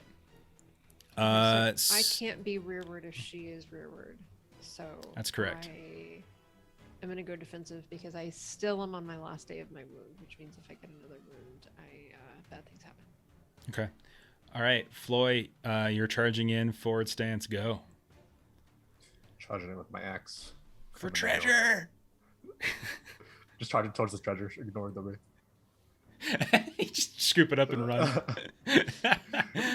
Oh, man. Oh, I got a success. Piercing blow. Oh, my. Okay. Piercing. So I need to roll its defense. Let's see. So it should be... Wait, my axe has piercing?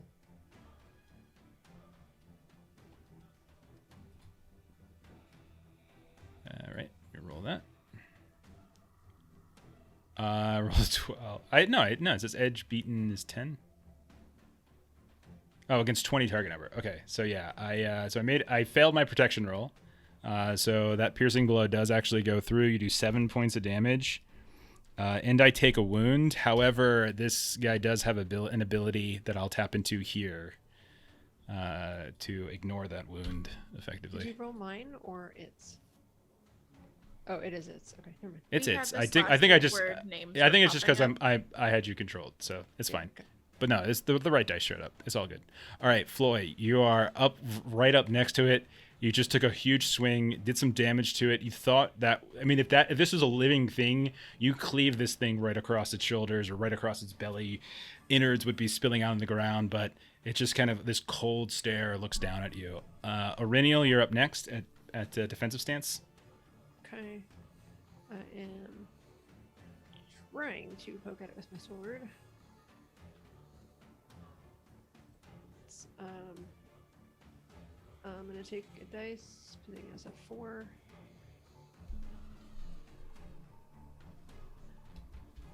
No. Yeah, success. Okay, success will go through. So how much damage was that? What's the total damage? Don't forget to target. If you haven't targeted, it should have gone through. Yeah, The target I thought I roll did. should have come up. Damage is 3. Okay, 3 points of damage. Okie doke. Thank you very much. All right. And then I know Gilly, Ashley stepped away, but Gilly's doing the thing where she's kind of coding her arrows. All right. You guys watch as this thing just sort of turns with this kind of cold, calculating. You see it's almost like the image that you saw in your vision, like that kind of black emptiness underneath the cowl. But as you're staring at it, you see features begin to emerge, like these old, like ripped away pieces of flesh, almost like illuminated, as if there's something beneath there. And you just watch as a skeletal glowing hand like lifts up the one not carrying the blade and just wiggles these skeletal fingers a bit. All of you feel this sense of dread just begin to overtake you. All of you roll a shadow resistance as I'm using its strike fear ability. All player heroes in sight gain 3 shadow points for dread. Oh my gosh. Mm-hmm. That's a fail. Valor. Yeah, it's Valor. I'll roll for Ashley. Oh, we were so close. close. Oh, I failed. All right, you guys are gonna Valor die. sucks. That's awful. Yep. Yeah, I already was miserable, but thanks. I'm more miserable. Okay. Cool. So I'm not good. Up hers. Is that how many? 1? 3. 3. 3. Yeah. Again, you opted into this when you knew what it was. Okay. Back around to the start of the round. So that was its turn. This treasure hunting got us in a pickle. Okay. Floy, are you still in? I'm assuming you're still in forward. Yeah, I'm still in. Okay, go ahead. I'm staying defensive too. Have a good night, Roger. Thanks for hanging out. Let's see. Let's give you another. I like how you say, hey, fire. And like no one sets up fire to charge in. Like no one takes a torch out or anything like that before you charge in. I wasn't sure that I could because that wasn't one of the things that you could do in the like ambush thing, so I wasn't sure that was it. Yeah, you could have just said you wanted to forego. Yeah, I'm fine with that if you want to forego Holy. your range attack. Oh dear. I just extraordinary successed it. Okay. All 3 of them. I can add all damage. Is that a thing? Yeah, what's the total damage? On the heavy blows? Like, can I add 3? Is that a thing? Yeah. Yeah, you can do. We It's a learned that special you can. damage thing. We learned that you can purchase like the special damage things multiple times. So you can purchase like multiple heavy blow effects. Yeah.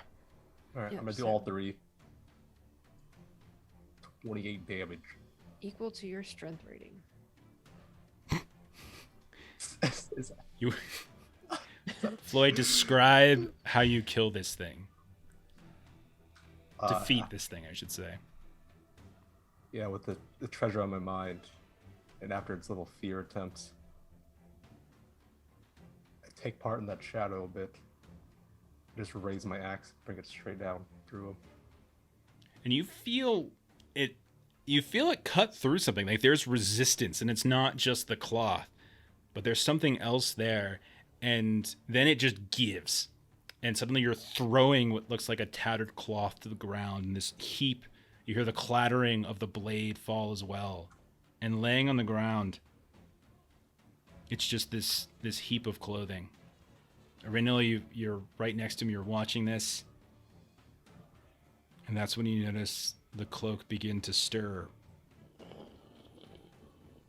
And begin to rise once more. I'm going to go ahead and use its deathless ability. Okay. Renil, your turn. Well, That was a hell of a hit. You literally just one shot it, and if not for this ability, it's called. I don't mind telling you guys. Like it's called Deathless. So there's a resource that enemies have. Some enemies called hate, and if I spend that resource, I can cancel a wound, which would have been, and when an attack inflicts damage to the creature that would cause it to go to 0 endurance, I can spend that resource to bring the creature back to full endurance instead. Holy. So, yeah, I do have a limited amount of times, little amount of resources. So, Auriniel, your turn. That is a hell of a shot. I was That was looking crazy. at shadow scars because this is concerning. Mhm. Okay, I already set where I am. Can I, in this turn, do the fire thing? What do you mean the fire I'm, thing? I'm in defensive stance. Like, do I need to attack it?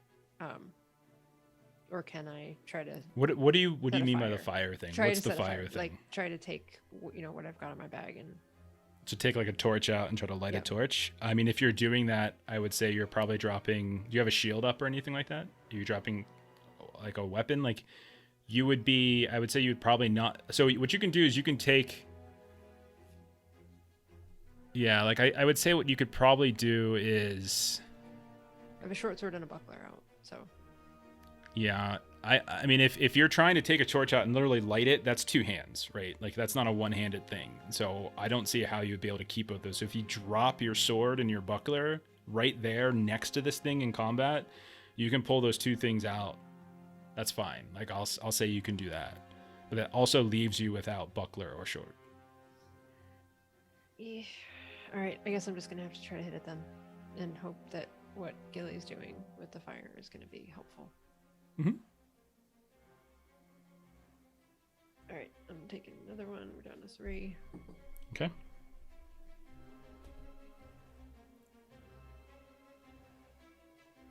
Okay. I just had okay. You had one extra success. Give me the damage too. I don't know Okay. why your guys' damage isn't showing up. Like you have the special. You hit the special thing to make sure it goes through. Like. Got it. There you go. Sorry, it's an extra pop-up. So So yeah, 10 damage.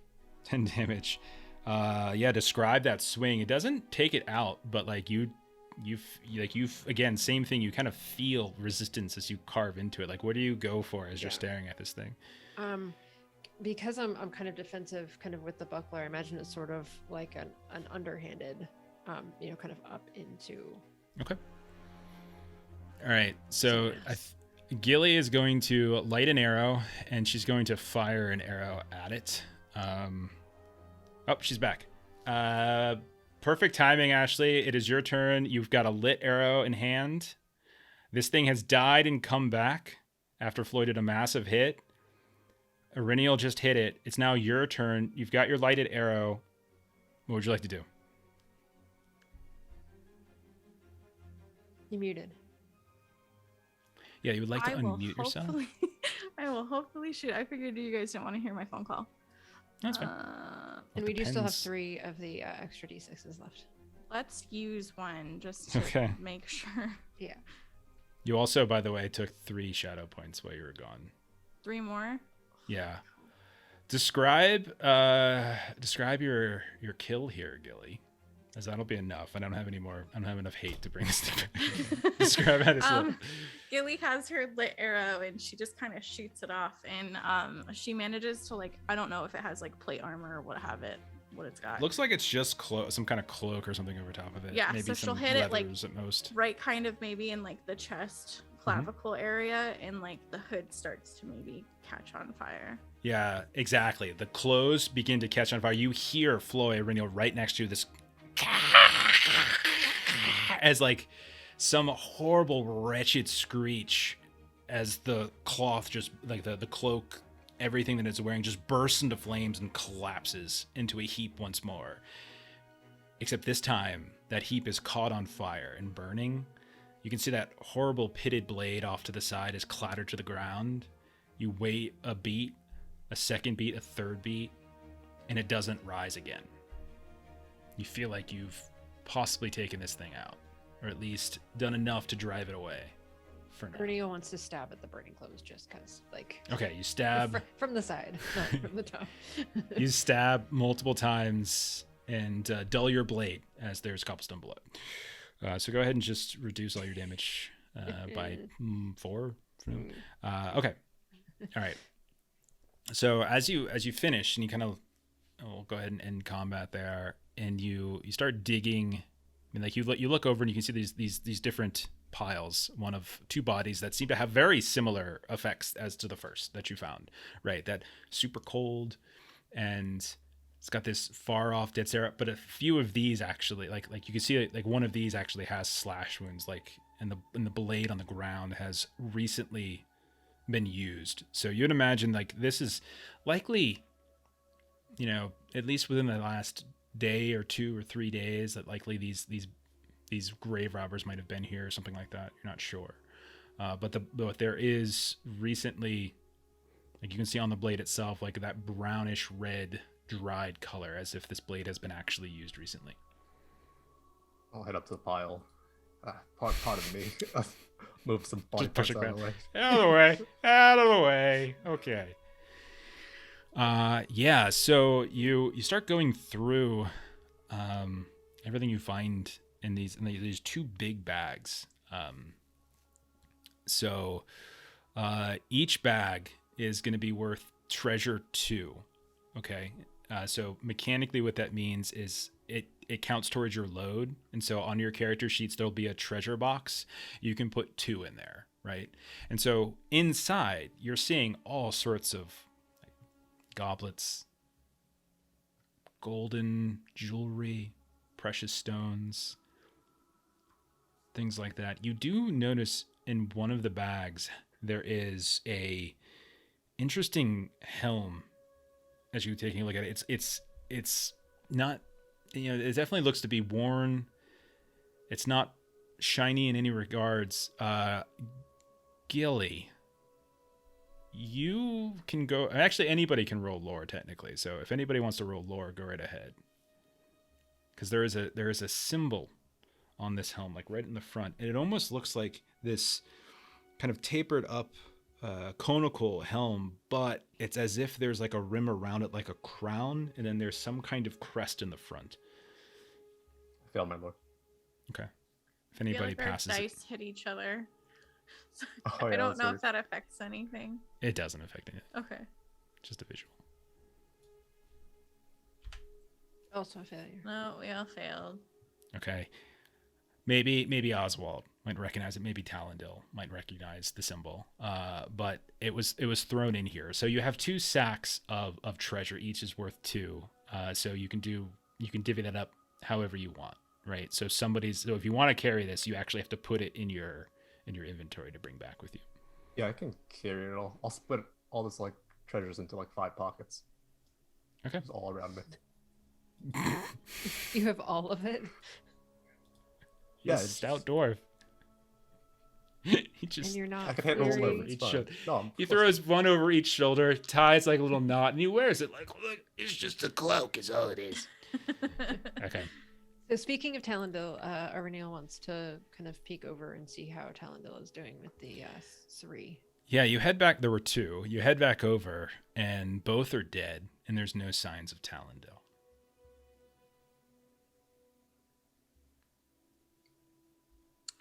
You see, one of them has two errors, center mass, like right next to each other, and the other one seems to have been carved up, and they're both bloody. One of them, like the one that's been shot, is like hanging limply off the edge of this floor, their arm kind of dangling down. The other, it was in this kind of the cellar trench, has been cut up completely. One of its arms is like kind of partially ripped off, and there's like a brutal diagonal slash across the chest. And was there anything else around them? Like they had... Yeah, you do notice 2 more sacks, actually. So, again, 2 more, too. So if you want to carry more treasure, like you would be, again, 2 sets of 2. Can I do like an awareness test to see if I can find Talandil anywhere? Yeah, go ahead and roll it. If I could use a dice, please. Down to 1. 1 audience dice. Success. Yay! You look around and you don't see Talandil anywhere. However, you do notice that the mist begins to sort of part a bit. And when you look ahead, you see as it's starting to part that domed chamber, that domed building, or at least partially domed building you saw from the other side when you first came in, is about 100 yards in front of you. You see no signs of Talandil in any direction. Thank you, Aaron. Back up to 4. Thank No, you. yeah. Gentleman and a scholar. I'll go ahead and carry these sacks as well. Now you're just showing off. You're ridiculous. I don't feel like I could see you anymore. Like, it's You just- can't do stealth tests anymore because we're just going to hear just the tinkling of coins Ting, and ting, goblets and ding ding and jeweled daggers and things. Okay. All right.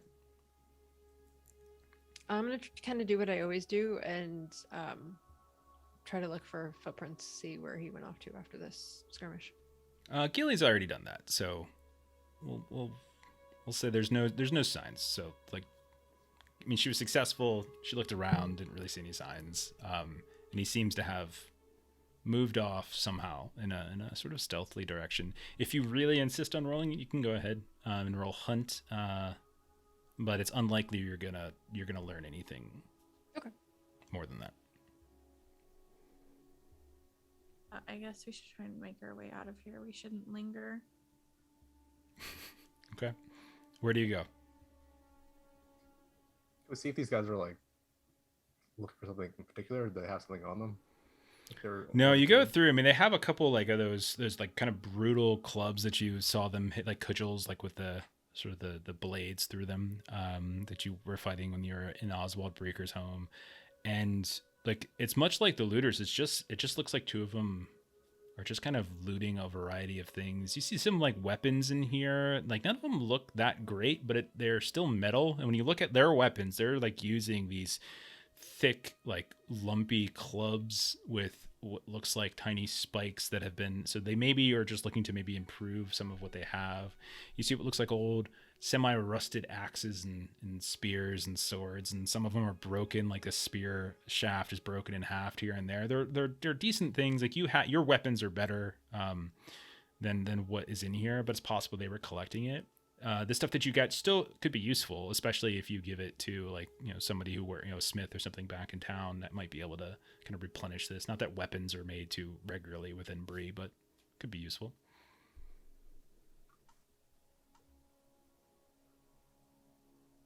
All right, best we get out of here.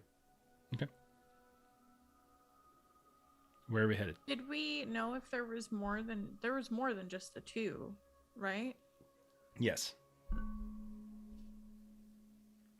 So, and we know that they were bringing stuff up from below, or at least we can infer that. Yeah, you're just in some sort of cellar of a building. Like you're not sure if this, like you're going through it. There's nothing within here that looks anything that a regular grave robber wouldn't want, but it does seem like a collection of more like weaponry. There's no like text or anything. No. Okay. No like notes on their bodies. No, Okay. nothing like that.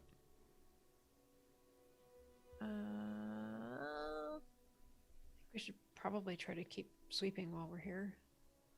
I'm trying to think There's- of a particular direction to go. Well, like I was saying, there's the dome structure about 100 yards ahead. Like you can Yeah. you can kind of go check that out, or you can yeah, go off because in a that's where the different seeing direction. stones were, for perhaps said to be.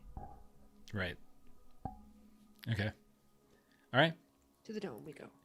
All right. So you start kind of skirting around this large circular dome, and you can see that half of it is collapsed completely. Right.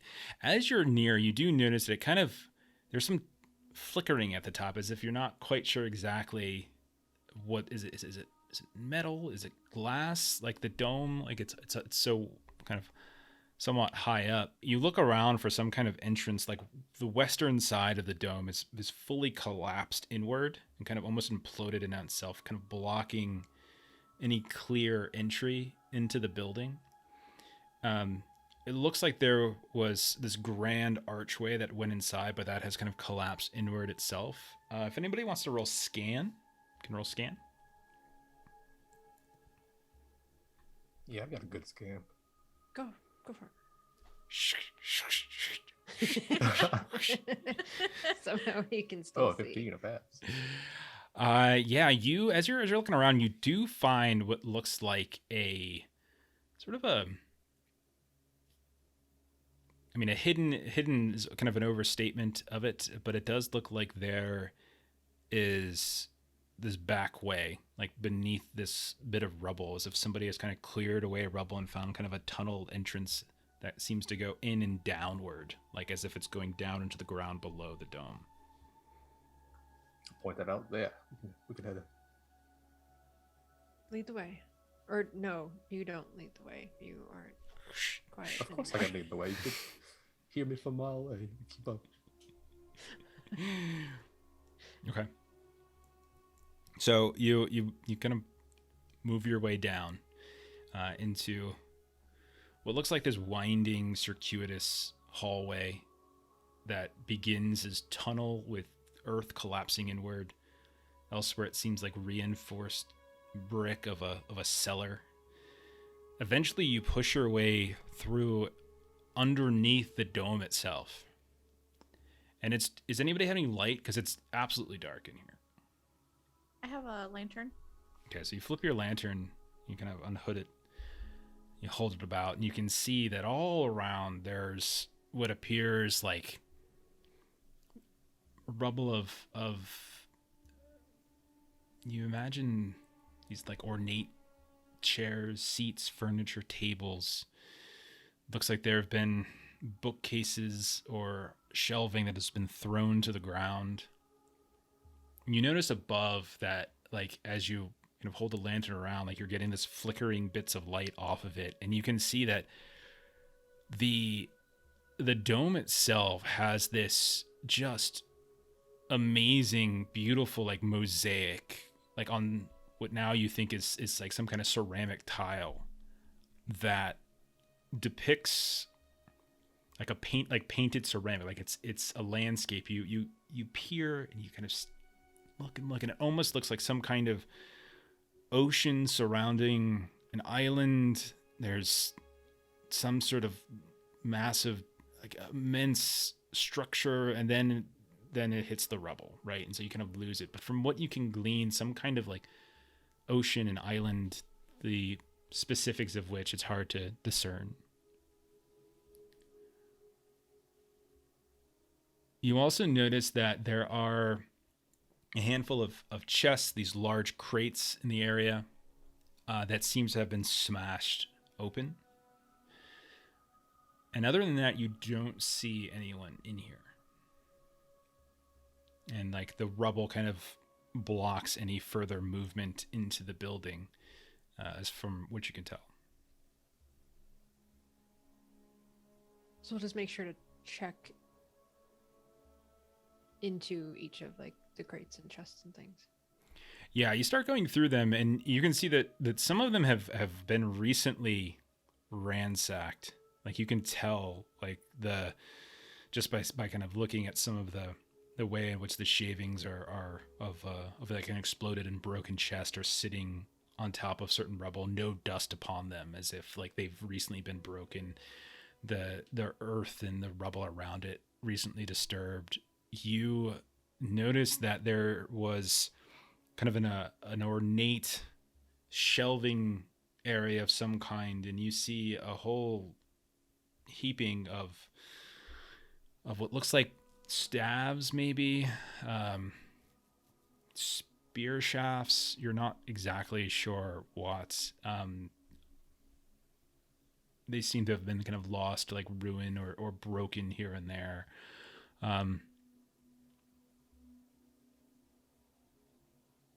Go ahead and roll.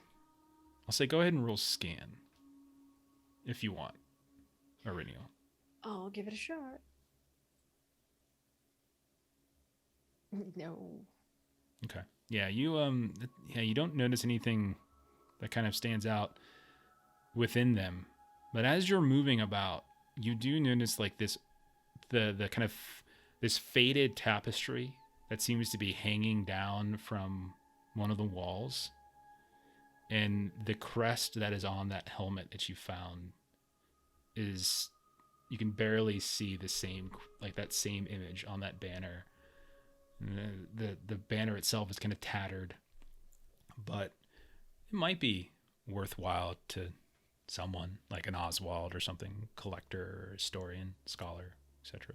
Yeah, Ireneo will take down the tapestry. Okay. Floyd, Gilly, any you guys doing anything? Doesn't seem there's much in here. Whoever was looking for something, I think they found it. Yeah, all I do is in my book, take a little sketch of like that drawing of like the waves and the island, and just make note of where I found it. So Gilly, you're sitting there, you're sketching, kind of looking up, sketch, and drawing it as best you can. Irinial, you're over kind of on the northeastern side, just kind of pulling the banner down. Floy, ass over end, hanging down into a chest looking for anything. That's when you all hear a smash, a cracking of glass or ceramic tile, and then you hear shouts in the distance, that same kind of voice that's like, "They've breached the dome!" And you look up and you can see that the dome is no longer like in half and collapsed, but in fact it is intact. You look around the room and you can see what looks like the furniture has suddenly righted itself, and it's been like barricaded up against what looks like an ornate entranceway into here. Like there's these huge double doors. It seems to go all the way up to the base of the dome itself. These double doors with these heavy, thick bands. You can see all sorts of furniture has been pushed up against it. And then you can see part of the dome where when you first came in and you saw it collapsed, you see a crash and ceramic broken tile goes flying against the room, and some of you have to kind of duck as it lands, and you can see what looks like a massive chain fly in and kind of get hooked around what looks like a pillar that's keeping up part of the dome, and just yanks. And all of a sudden the western side of the dome just begins to dip, and you hear people shouting, and then they're slamming and bursting and banging on the door. What do you guys do?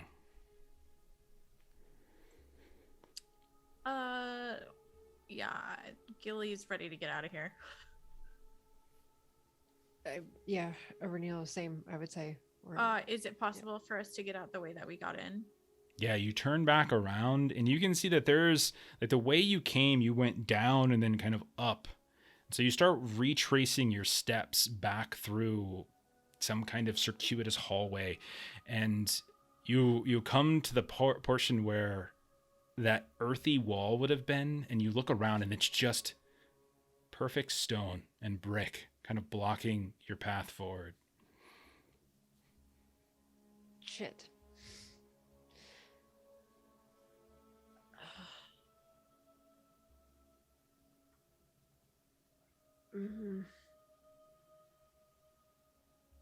I guess I'll see if I can try to do damage to this. Yeah, does interacting with it stop us? Okay, so you just start like swinging and smashing at it.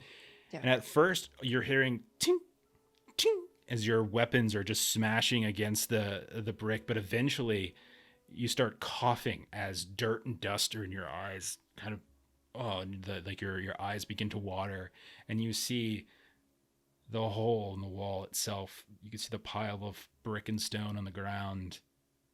And it's not as though you've made progress. It's just something clicked, something changed, and that dug hole that leads up to the surface is available to you again.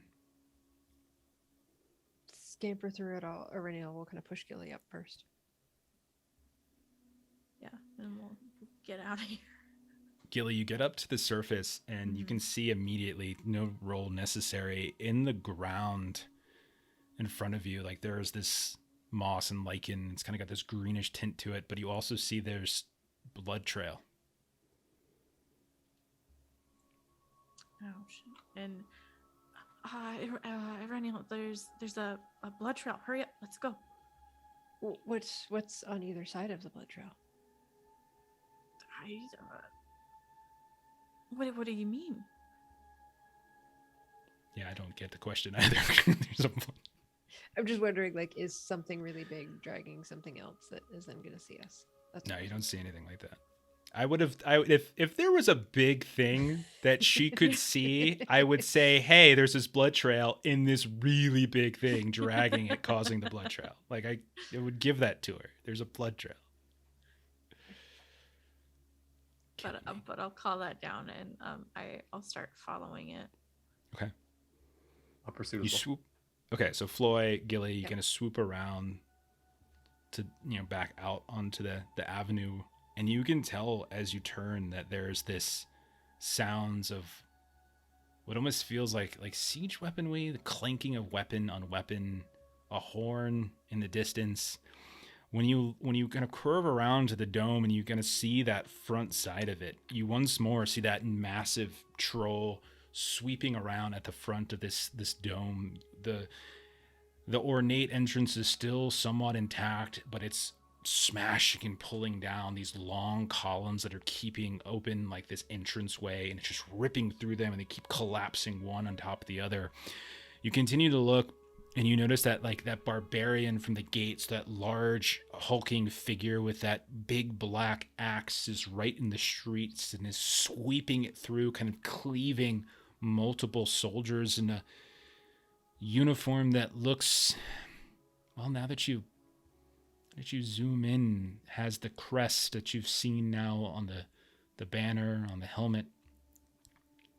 They also have helmets, but they look different. Flo, you notice that they look more just like that kind of pointed conical helm, but they all are missing that extra rim, that almost crown like band that goes right across the head. You hear this foul language like fill the air. It just almost hurts your ears. Like just this awful dark tongue that just makes you wince when you hear it.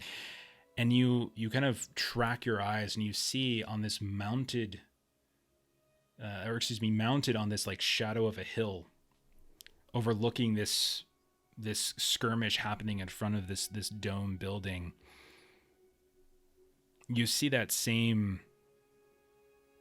black rider with the shadowed face, and it just kind of calls out in this like echo of a sound, and you can feel the words, not necessarily knowing what they mean, but you can feel them kind of deep in your chest, just kind of pushing down at you, like someone is just literally pushing pressure onto your chest.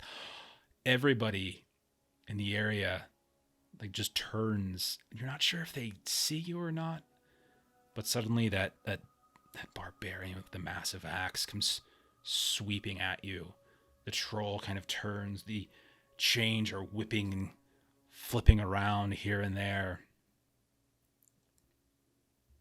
As you guys kind of stumble backwards, we'll say Aurinial, you're kind of instinctively backing away. You fall over something. You land on your ass. And when you look up, Talandil is laying on the ground in front of you. The figures that were just kind of encroaching upon you on the street are no longer there. You see Talandil, there's this deadly gash across his chest. His chest is moving. He's breathing, it seems. His bow is on the ground, broken. You can see his hand is nearly cleaved in two as it's like reaching out towards, like ineffectually, painfully towards his weapon, this sword. And he's like reaching, he's in with his other hand as he sees you. He's just trying to grab you and trying to grab you by your, by your clothes, by the scruff of your collar. Aurelian wants to try to grab him and looking if there's any cover anywhere. Yeah, you look around for cover. There's plenty of rubble, half walls, ruins and things you can drag him into.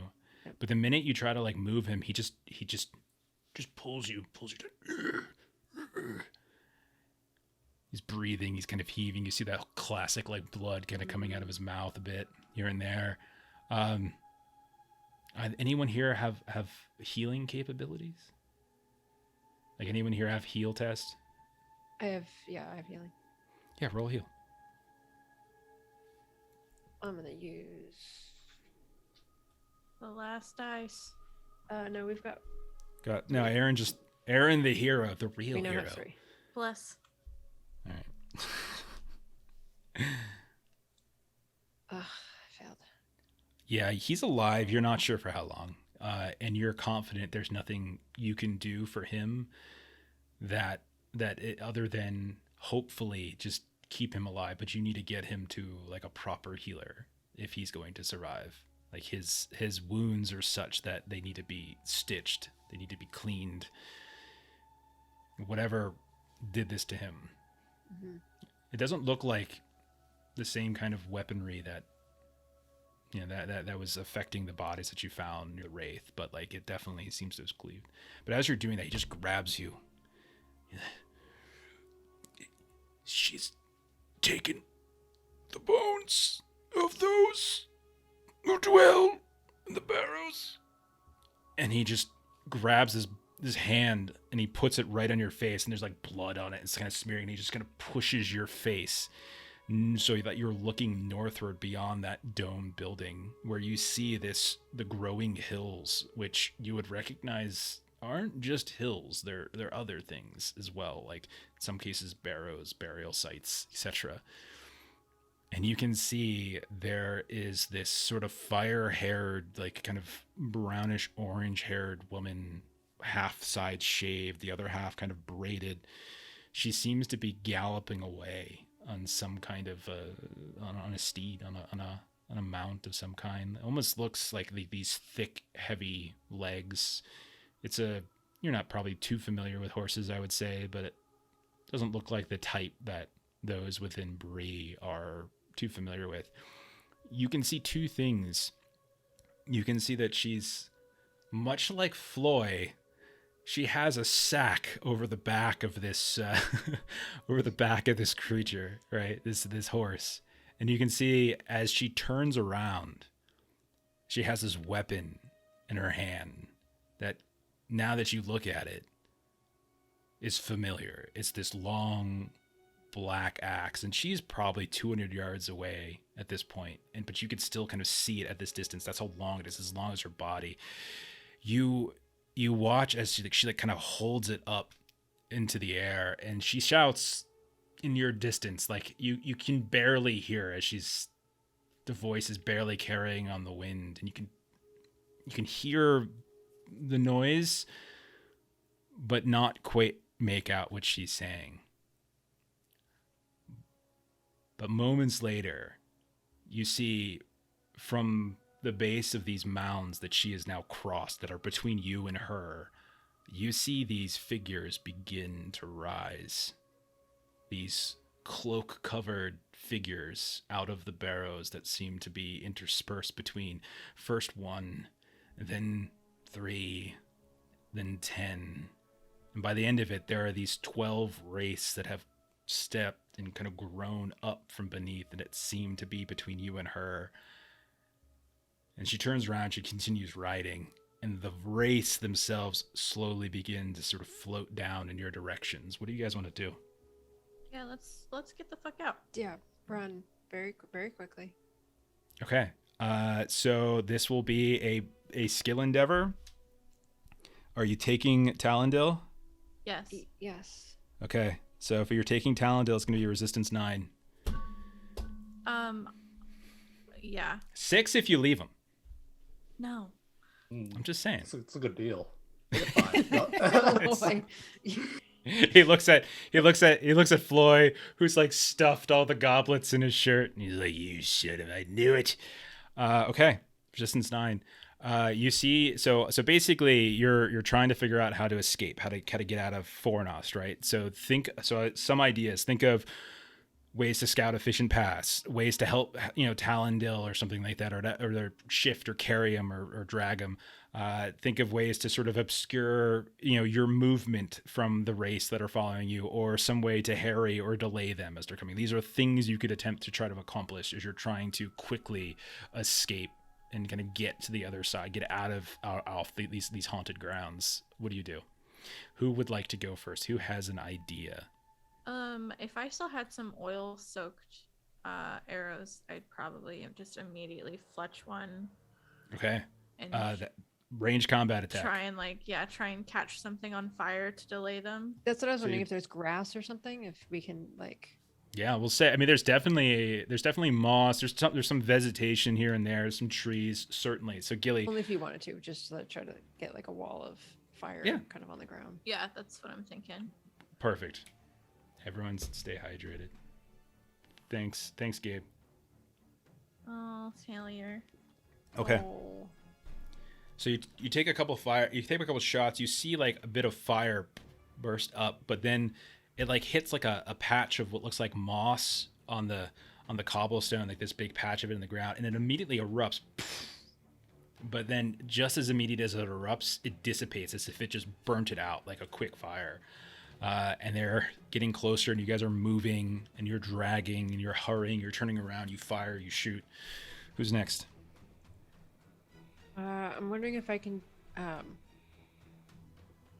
if this is something I need to do, just kind of like I'm trying to figure out the most efficient way to carry him so that Yeah. it doesn't impact my movement. Yeah, athletics. Yeah, that sounds good. Yeah, you try to like maybe lift him onto your shoulders in a way that doesn't necessarily Okay. make his wound even worse. And we haven't used any fellowship points, right? You have not used any fellowship points. I would like to use a fellowship point because Okay. that makes that favored. Okay. Well, actually, no, it's already favored, so never mind. I won't. Well, are you miserable though? Yes. Okay. Well, you're succeeded. Okay. Okay. You managed to hoist him up onto your shoulders. You're wearing him like almost like you've managed to hit a buck, and now you're carrying the buck back, and you hear, "Run, you fools!" Who's next? Oh no, I'm sorry. It says, "Fly, you fools." Okay. I can do either explore or travel, maybe get us across where we need to go. Explore makes sense. Try to find like a quick route, a safe route.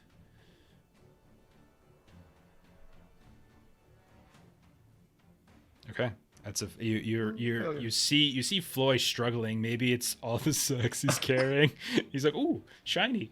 But he kind of leads you down what you think is going to be a clear path, a clear avenue. But you get 20 steps in, and it's just a block of rubble in front of you as an old building has fallen down.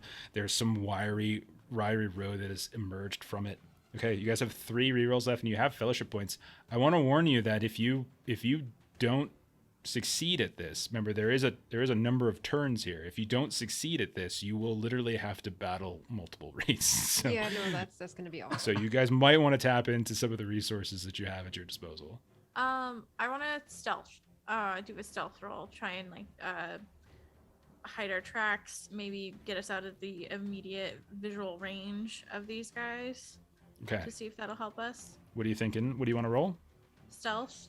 Stealth, yeah, that makes sense. Do you want to use one of the bit pools? Do you want to use your fellowship? I would like to use one fellowship to get my feet dice or whatever it is back. Yeah, you get it. You get favored. Yeah. And then also one of the pool dice. Gotcha. Because I'm Alright. miserable, so Down to 2. Oh no. Gosh. You guys are in a lot of Success. trouble here. Oh, okay, good. Okay, that's a success. Excellent. Haven't come Okay. through yet. All right, you do manage. You find a way as you're stuck in this dead end. You suddenly see like off to your left, there's this kind of small tree that has kind of crashed against a ruined wall, and you feel like you guys could squeeze just underneath it. And as you do, Gilly, you linger back and you quickly push up, like you kind of move and slide a stone, like this big chunk of stone behind it to kind of block your path moving forward. Who's next?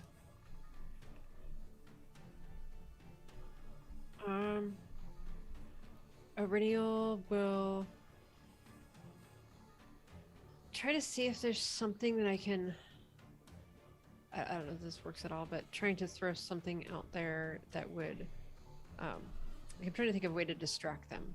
So, like. Yeah, sounds great. What are you thinking? Shooting a bow at a tree branch or something, like far away to try to distract their attention. Yeah, try to lure them off to the side. Yeah, go ahead. Okay. Would that be like hunting? You could do hunting. You could do a ranged attack, like ranged combat attack. It's fine with me. Okay. and I will use a fellowship point so that I get. Let me see So if that- we're gonna be down to 2 now, by the way. Thank you. Okay. For keeping track of that. And let me know how you do. Sorry, I'm just Uh, looking something up really quick. Yeah, if it doesn't roll, I'll roll another one separately. Oh, well, I got a great success anyway. So. All right, that's 2 successes towards your goal of 9. So you're at So you're 4 Is of that 9. 3 successes? Oh, 4. Got it. Great should Got be it. 2, and you've had 2 other successes on this. So yeah, you aim, you fire, you see one of those crows sitting on a branch about 100 yards, maybe a little less.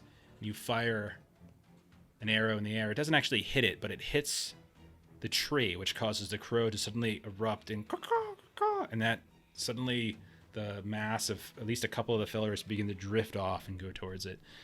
Who's next?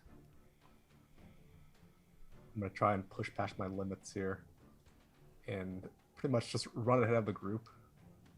Just like hopping through rubble, running through walls if I need to, with all these sacks of treasure on me, try to like awe and inspire the group that they can make it out of this as well. You turn around, you look at them. Nice. You've got sacks of treasure. Follow me to riches and freedom. All right. So you're rolling what? In Hearten? Or what are you doing? Awe? Oh, okay. Yeah. That's fine. Do you want to use... You have 2 bits left in the bit pool, I think. What's our fellowship at? 2. 2 as well. I'll do just a bonus dice from the Okay. bits. Gotcha. My foundry keeps freezing. Sorry. It's not my fault. Oh, I'm goodness. just- This is bad.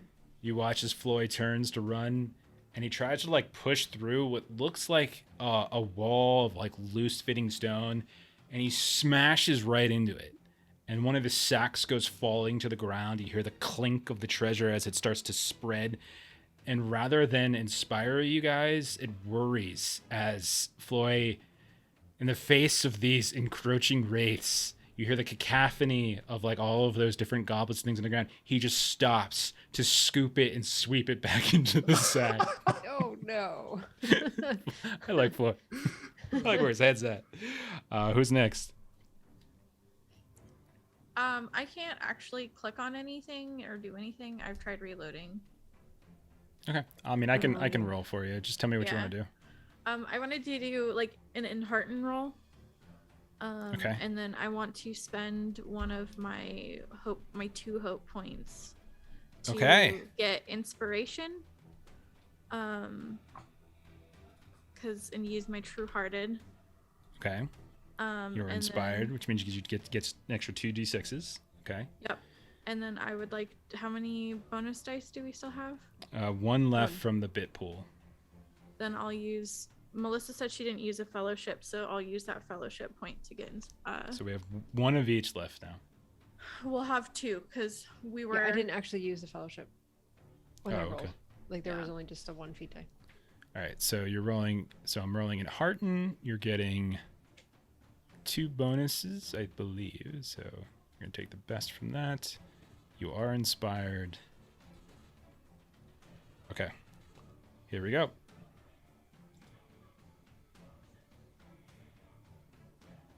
It's a great success. Yay! So this is so. I'm not suggesting we have to, but this would be the minimum that we could get away if we drop him. Am I hearing that right? Because we're at 6. You are at 6 tries, and so right now it's tied 6-6. Oh goodness. 6 tries, 6 of 9. It's a race to 9. Thank you, E Crippler. Yeah, I think we're gonna about at least a month of this. I really like the Wandering personally. Yeah, so, it's been great. Yeah, I think we're gonna do Fellowship phase probably next time, and then start a second adventure with the same group, and then we might take a break after that and come back to it. We'll see how it goes. Yeah, we definitely got at least a month left of this. Okay, so we're back up to, thank you, E Crippler. We're back up to 2 bits in the bits pool, 2 in the fellowship point pool, or did you just use Yes. 1? Okay, so 2 and 2. 2 and 2. Okay, it's 6 to 6.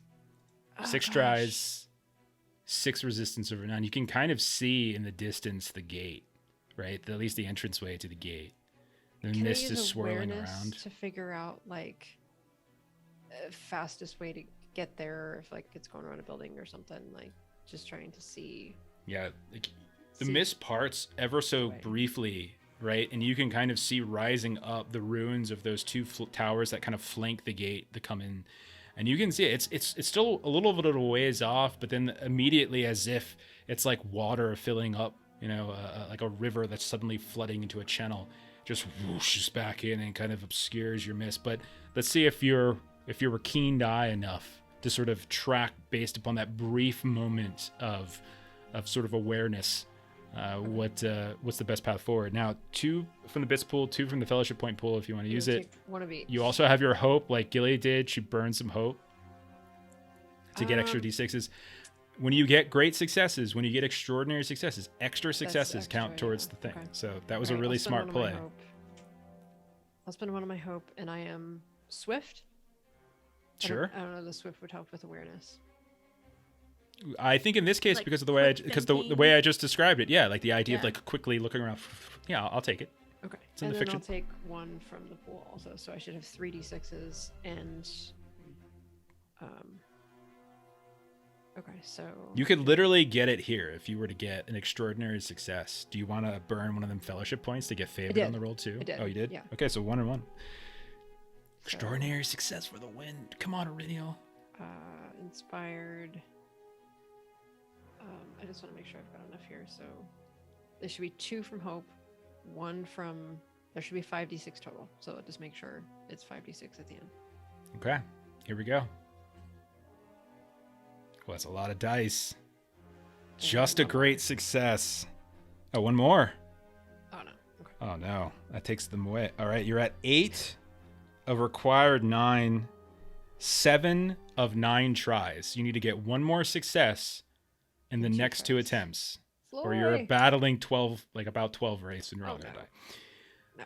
Aurenial, you're able to, like, at the briefest moment, you see the path.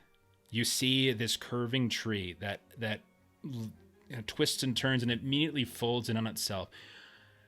You put you have Talandil, his body across your shoulders. You try to pull a floor. You turn back, follow me, and you come running and you leap on top of the tree and then over top of what looks like this crumbling ruin and down into like the ruins of this building. You hop down once more into a cellar. You start running through a trench. You see a series of these large stones that have collapsed into the other side of the trench that allow you almost like stairs to run back up, and that just cuts a massive amount of time, whereas you otherwise would have had to gone completely around this huge lot.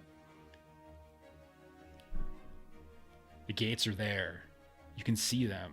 You look back, and the wraiths don't really seem to be too disturbed by the idea of jumping and running, as they're almost just floating along. I'm not even sure if they even have legs or feet that they're running, or if they're just kind of coasting along.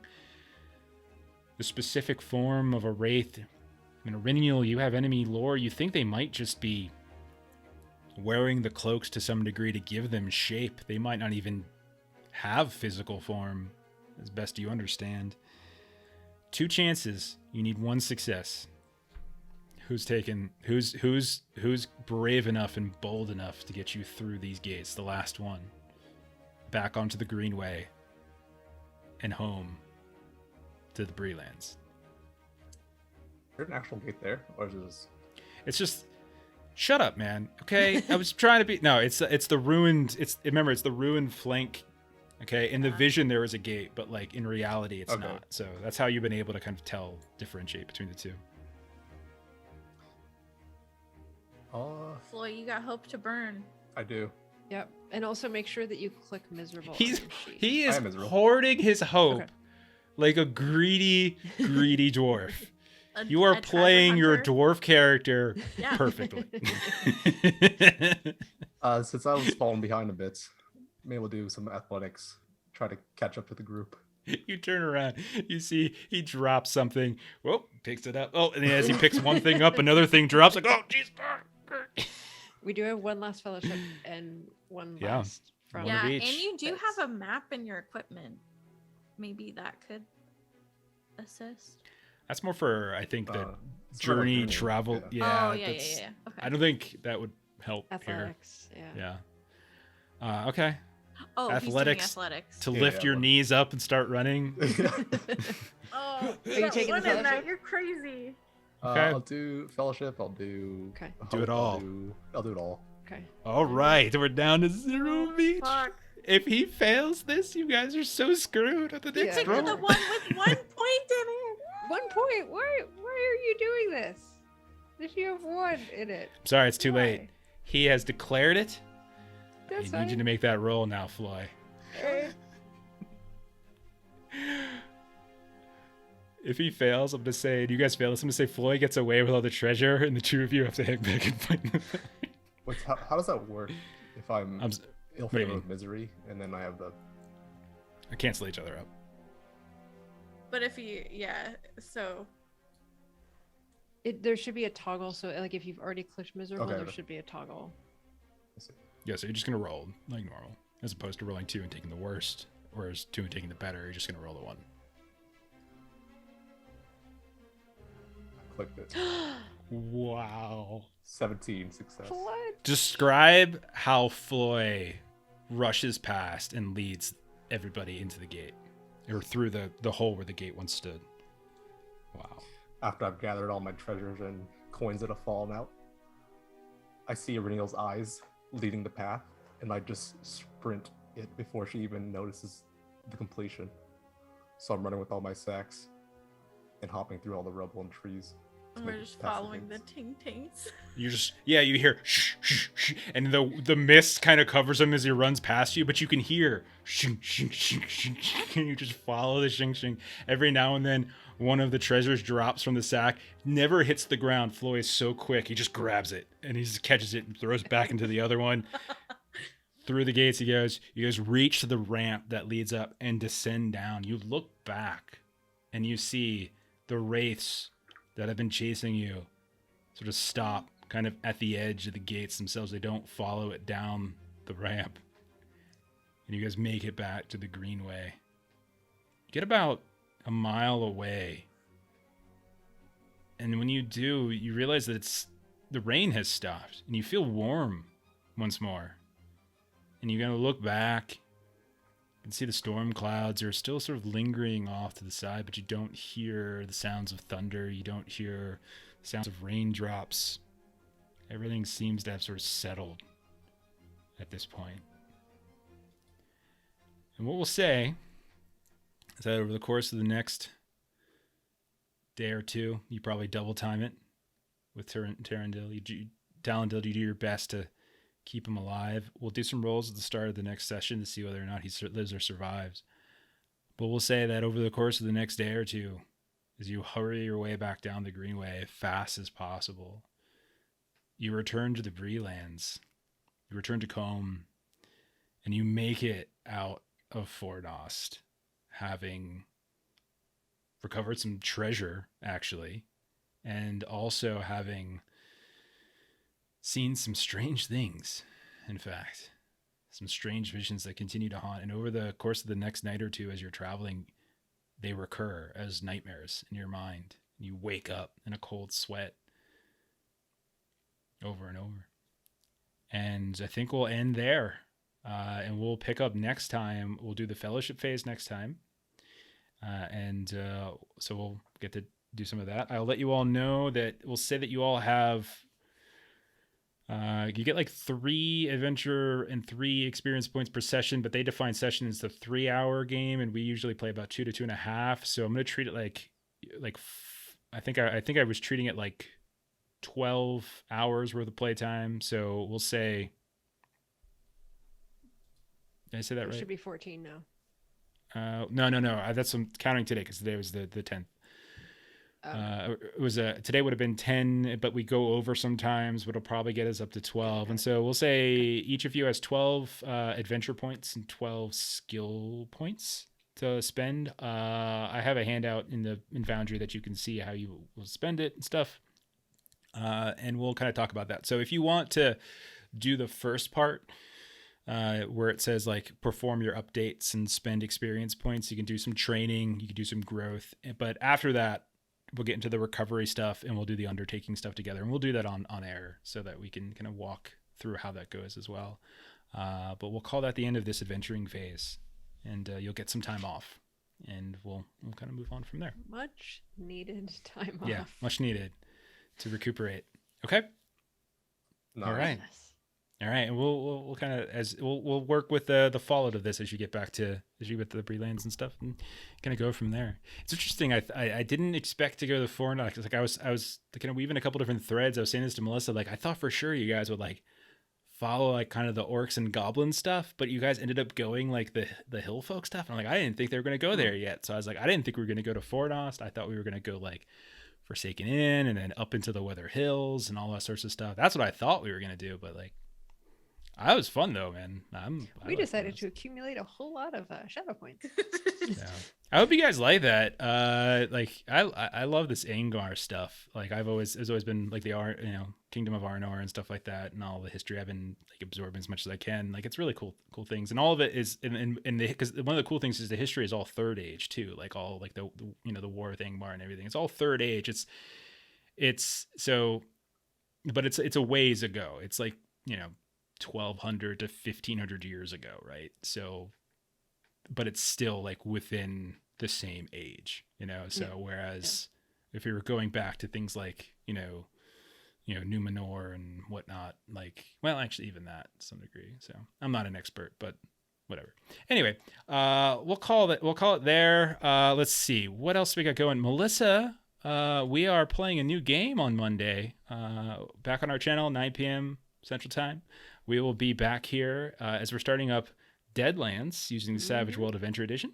We're going to be playing through the Blood Drive campaign with some of our friends from Defenders of Cobalt, Grim and Perilous Studios, and in Garblag Games. You can come check us out doing that, playing weird West creepy stuff. And next Friday, we'll be back to Delta Green, Impossible Landscapes.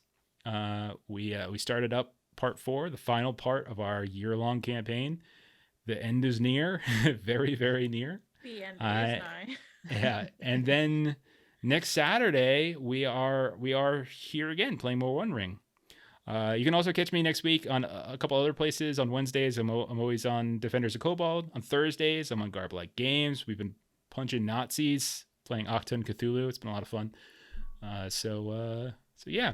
If you want to hang tight, I'll go ahead and raid. I'll find us somebody else to watch or pay it forward. So see who's going on, and I'll put it on the end screen. Have a good night, everybody. Thank you for those of you who are watching this off on YouTube. Obviously, if you see any like really egregious errors and stuff, go ahead and drop a comment, and we'll try to correct it for next time. And that's it. So have a good night, everybody.